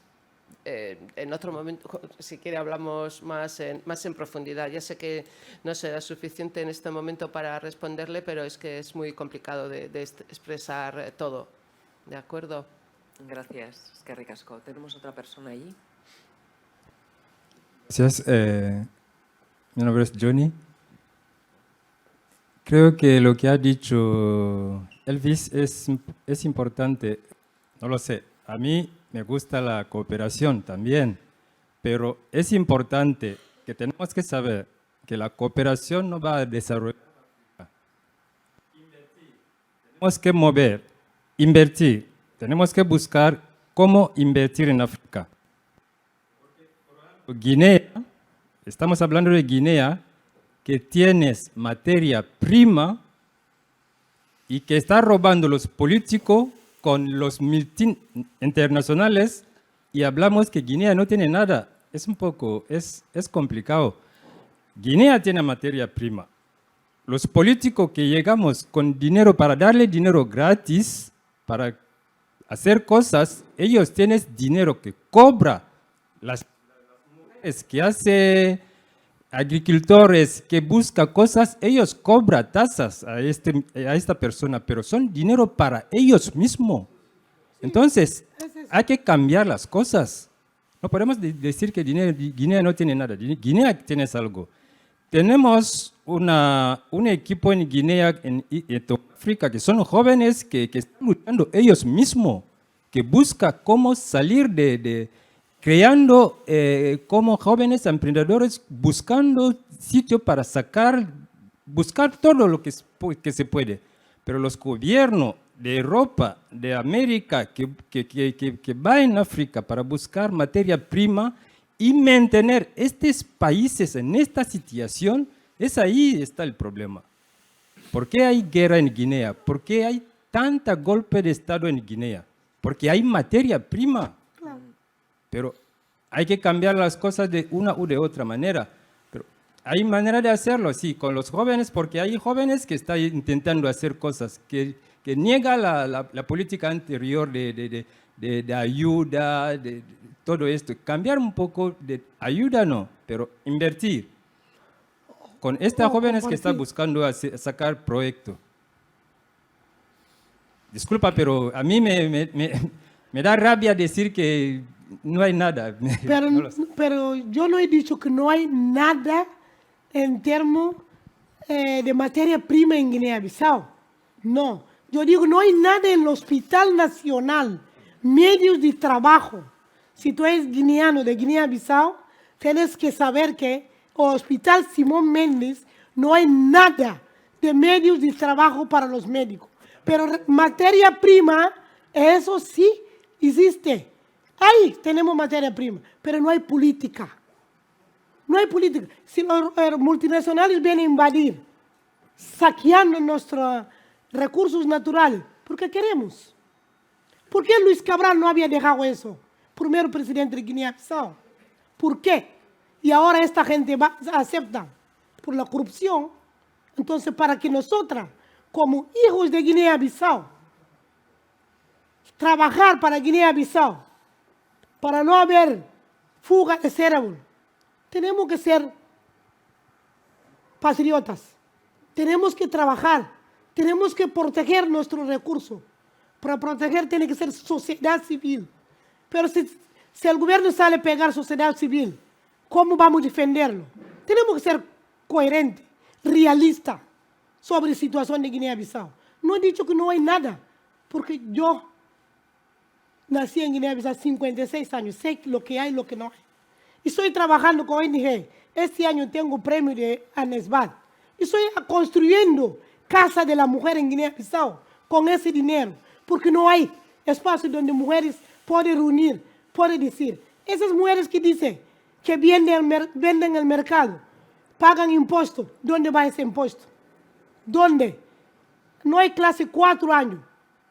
No hay clase 4 años en Guinea.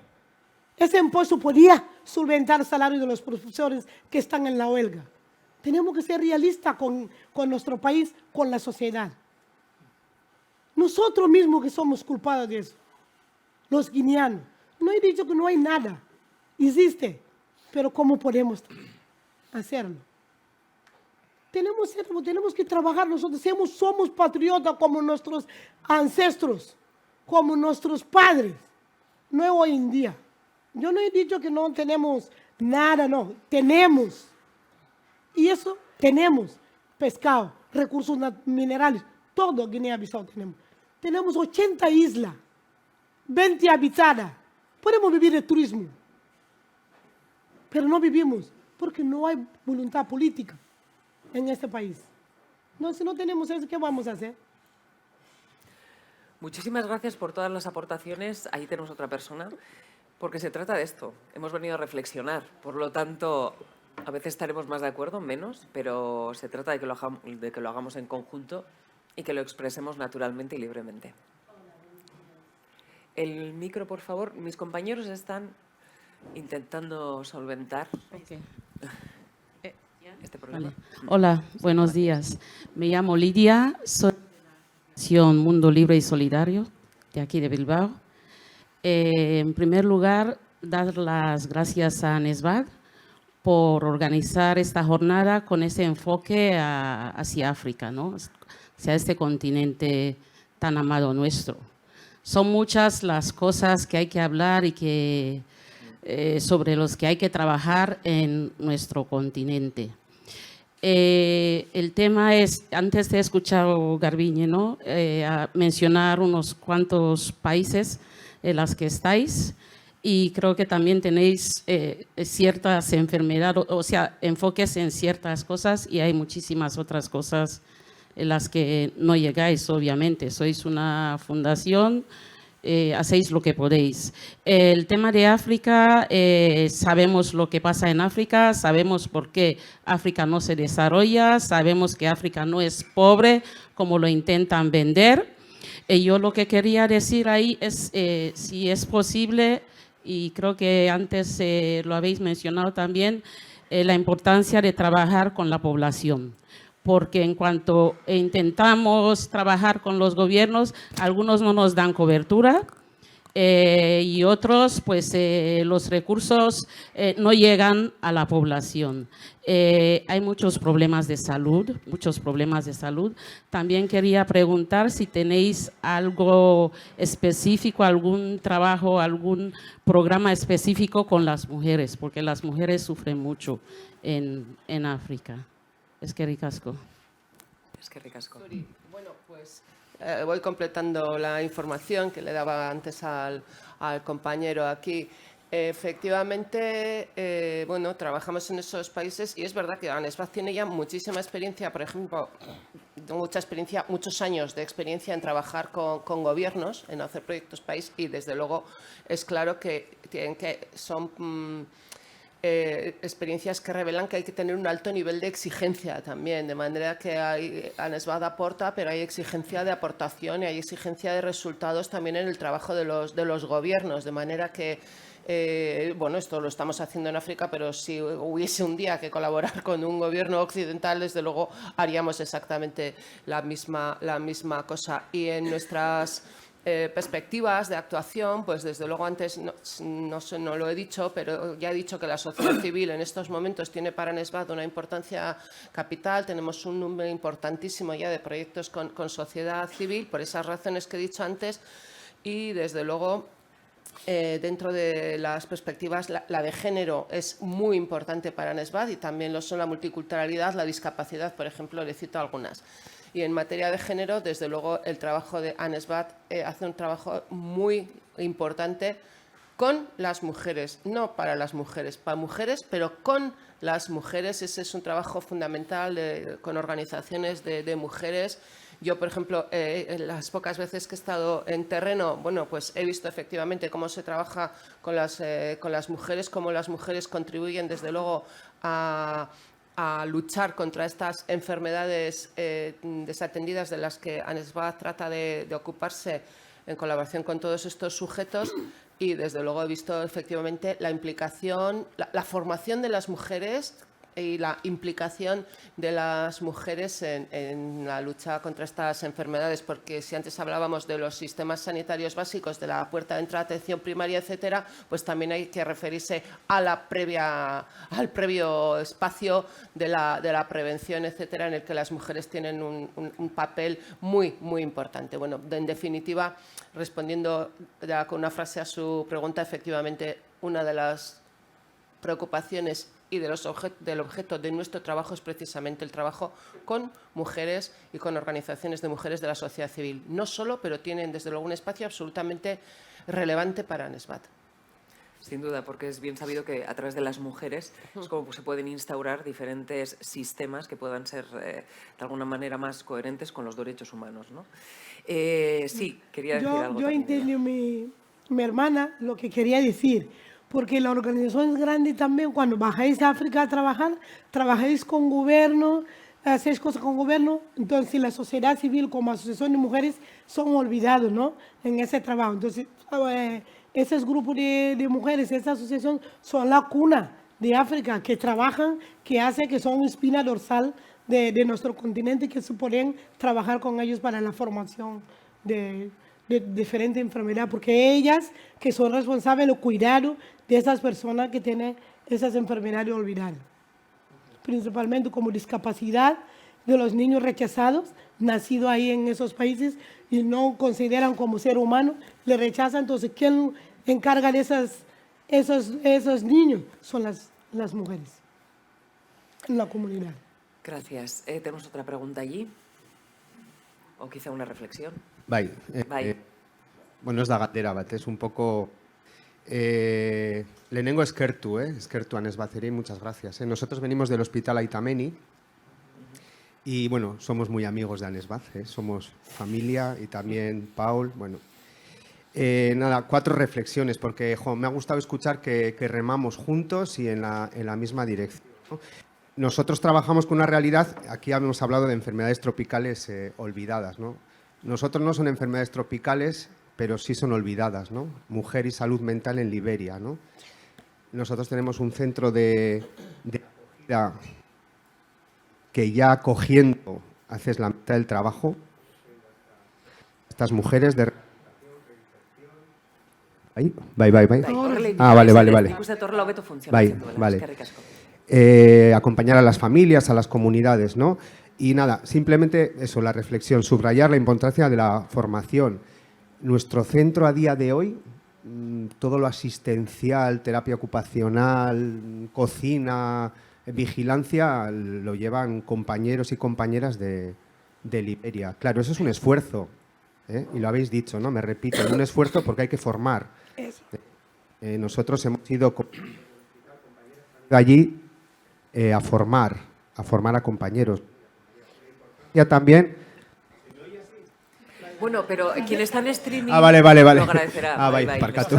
Micrófono Parece que estoy con la porra aquí, con el porrón aquí. ¿Vas a acabar? Sí. Bueno, no, y la importancia también de que ellas vengan aquí, ¿no? Justo ahora hemos tenido a un enfermero de nuestro centro de Liberia, ¿no? Pues también de esa culturalidad que que ha salido también. La importancia de trabajar con las instituciones públicas de allí. Y los gobiernos están como están, es verdad. Pero también con los de aquí, que también los gobiernos están como están. ¿No? Y luego, ojo, es que justo tengo ahí el objetivo 17 de alianzas para lograr objetivos. Yo creo que eso es súper importante. Que no seamos champiñones solitarios, ¿no? Que hagamos alianzas con otras organizaciones que están en Liberia, ¿no? Y que, pues, que intentamos hacer. Y luego desde aquí, claro, pues el importante, ¿no? Todo lo que es pues toda la informática, la videovigilancia, es un ¿no? Yo estoy aquí. El aporte farmacológico también pues lo tenemos que hacer. Es que ricasco. Es que ricasco, Zuei. Bueno, comentaban un poco los compañeros, ¿no? De Aita Meni. Tenemos una pregunta más. Vale. Qué bien.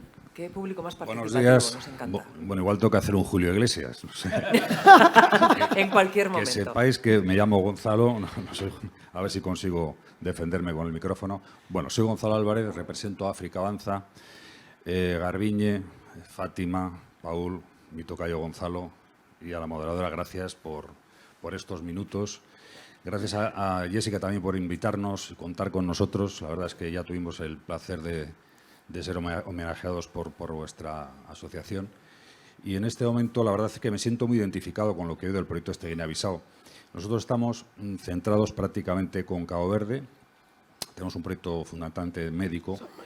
Y deciros que, por si no lo sabéis, Cabo Verde y Guinea-Bissau son hermanos desde el momento de que se independizaron de... El mismo líder. Sí, exacto. De la colonia, digamos, de Portugal. Y entonces hay muchas similitudes, ¿no? Quizás la más importante es el tamaño, es un país bastante más pequeño, más próximo, y un problema importante que tenemos ahí es la insularidad. Sí es cierto que Guinea tiene muchas islas, pero Cabo Verde es un archipiélago y además muy similar, digamos, a Canarias, para que lo entendamos.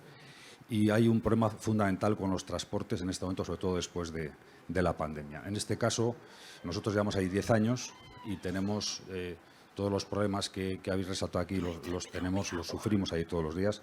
He llegado un poquito tarde precisamente aquí al evento porque he ido a despedir a 5 médicos que iban para allá en la última misión de este año, la número 47 que hacemos del proyecto Médicos Solidarios para Cabo Verde. Entonces, la verdad es que cuando tuve conocimiento de vuestro proyecto, vuestro programa, me quedé encantado, porque es que es prácticamente lo que se necesita en Cabo Verde. Los problemas son muy similares. Es cierto que allí, digamos, hay una estabilidad política que es muy importante, que eso beneficia a las cosas. El problema fundamental ahora es el problema de financiación y nosotros ya estamos avanzando en proyectos que nos den más, digamos, estar más continuamente ahí, ¿no? De hecho, empezamos en enero con el primer, digamos, proyecto de pediátrico solidario. Vamos a contratar a unos médicos locales, les vamos a formar, les vamos a tutorizar, pero van a estar continuamente trabajando para el proyecto, que es un poco la forma que es más coherente para poder dar un valor añadido, ¿no? Y es un poco lo que quería comentar. Por cierto, encantados de poder colaborar, de ayudar, de buscar sincronías con nuestros proyectos y daros las gracias por invitarnos. Gracias. Es que ricasco, Zuri, Gonzalo. Bien, ¿alguna pregunta más? Yo te voy a hacer una, Paul. Ya me perdonarás, como periodista lo tengo que hacer. Hoy ha salido titular del Correo. ¿Qué dice? Euskadi contratará a extranjeros para resolver el atasco de la sanidad y necesidades objetivas, entre comillas. Creo que, si no me equivoco, hablamos de 10.000 profesionales. Bien, cuéntanos, ¿esto cómo se traduce? Es decir, antes Gonzalo ha hablado de un modelo, ¿no?, de migración circular. ¿Podemos hablar de algo similar, de algo, nos estamos acercando a un modelo de ese tipo? Bueno, no es mi tema ni sé los detalles. Yo lo que comprendo un poco que se está abriendo de manera paulatina, lo hablamos Gonzalo y yo antes de empezar esto, creemos que es una buena noticia desde todos los puntos de vista, porque empiezas a abrir la posibilidad de que haya pues más ciclo migratorio y que más gente pueda venir aquí. Ojalá no solo sea en 3 tipos de profesiones y se puede ir aumentando.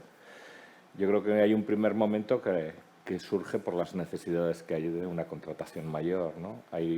Incluso hay sanitarios viviendo en el País Vasco que igual pueden acceder a trabajos, pero no a los trabajos de empleo público. Yo creo que un poco esta normativa va por ahí.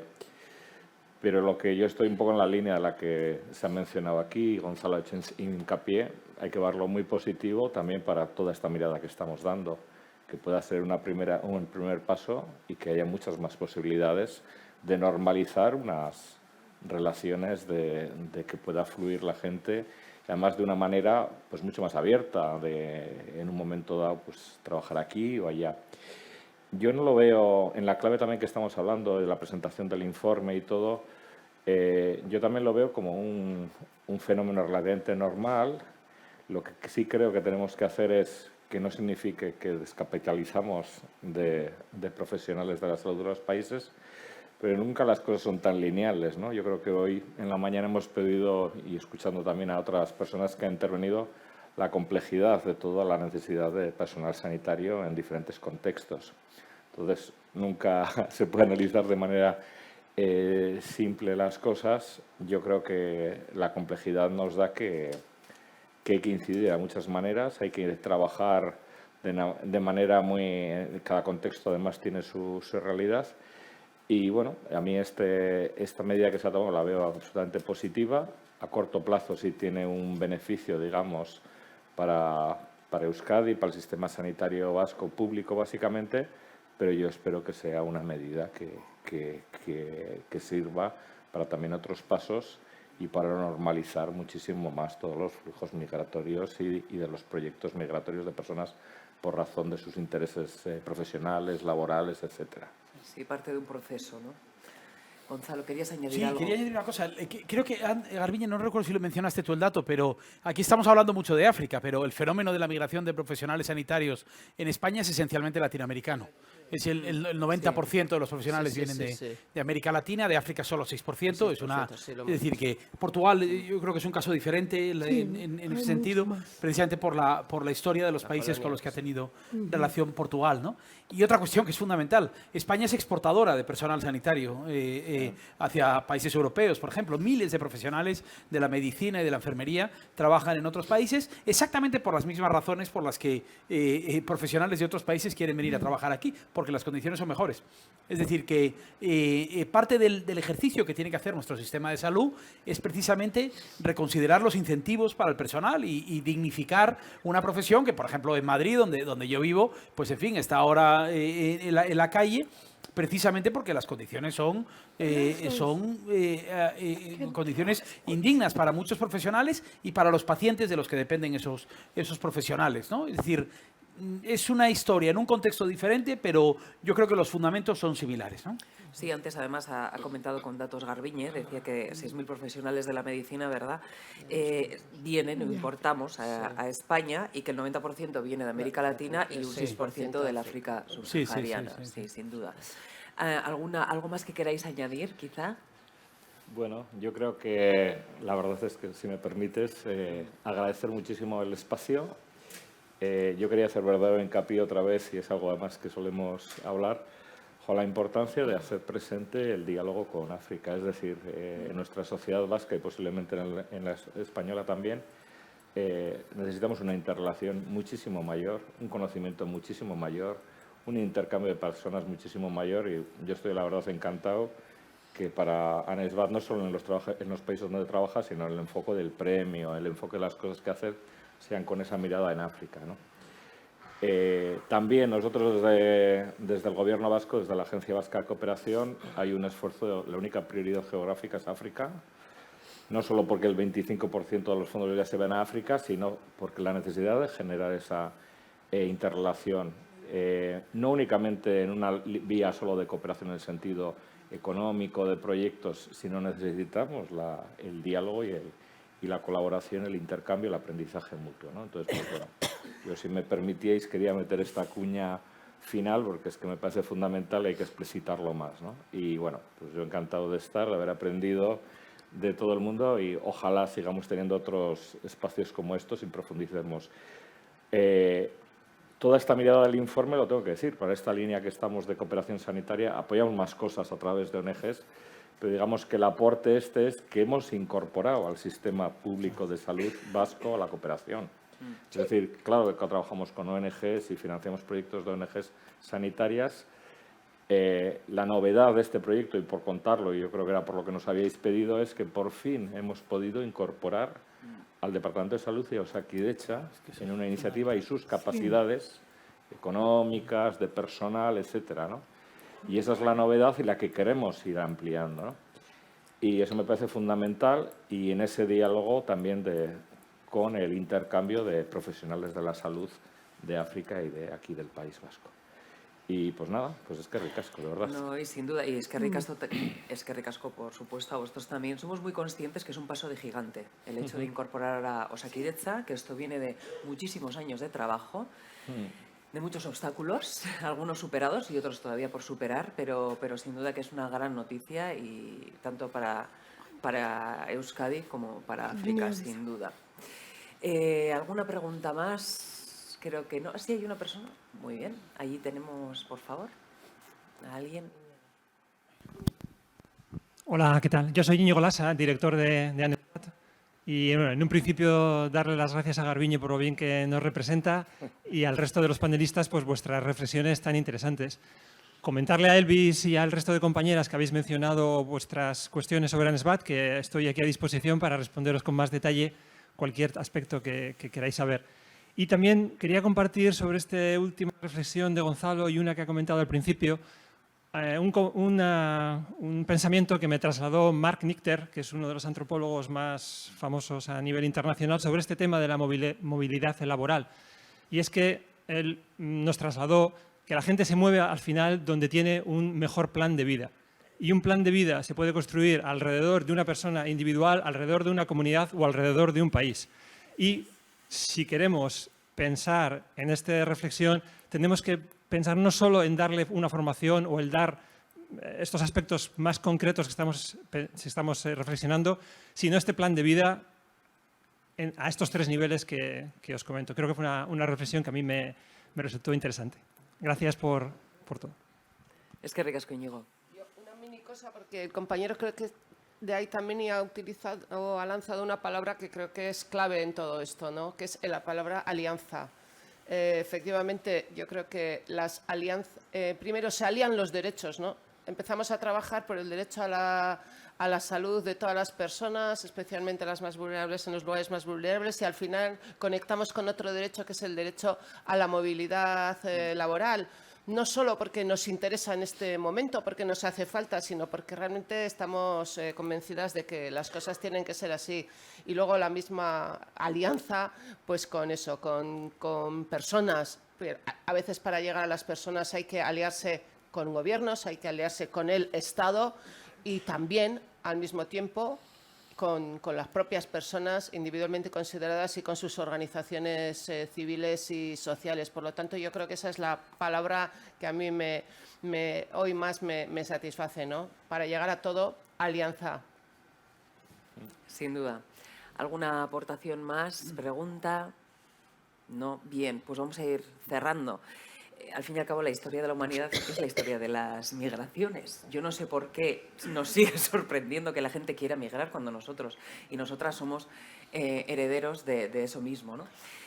Deciros que nada, que ha sido un auténtico placer, sobre todo ver además qué relaciones, con qué libertad también nos podemos expresar, podemos compartir, porque esto se trata de un diálogo, no en ningún caso de un monólogo ni una relación unidireccional, que quizá hasta hace no mucho pues se daba en esos términos. Estamos demostrando que ya no es así.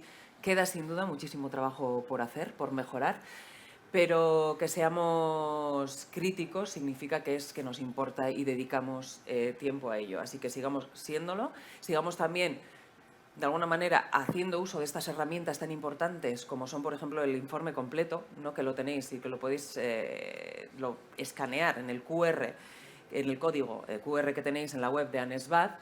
Haced uso de ello. Es importante porque ante todo tenemos que estar bien informados para estar también bien formadas en el momento que sea en nuestras casas, en una comida, sea en nuestros puestos laborales, es decir, que podamos hacer pedagogía, que tan importante es y tan acuciante en estos momentos se torna, debido a la sobrecarga de información y desinformación sobre todo que hay. Muchísimas gracias, mila esker Garbiñe, Gonzalo, Fátima, Paul, mila esker por todas vuestras aportaciones. Esto sencillamente es un paso más en el camino. Y muchísimas gracias, por supuesto, a todas las personas beste aldean zaudeten guztioi, mila esker, bertaratu zareten hori ere, mila esker, da jarrai dezagun, elkarrekin, esan bezala bide egiten. Laster arte. Zalo beroa beraien.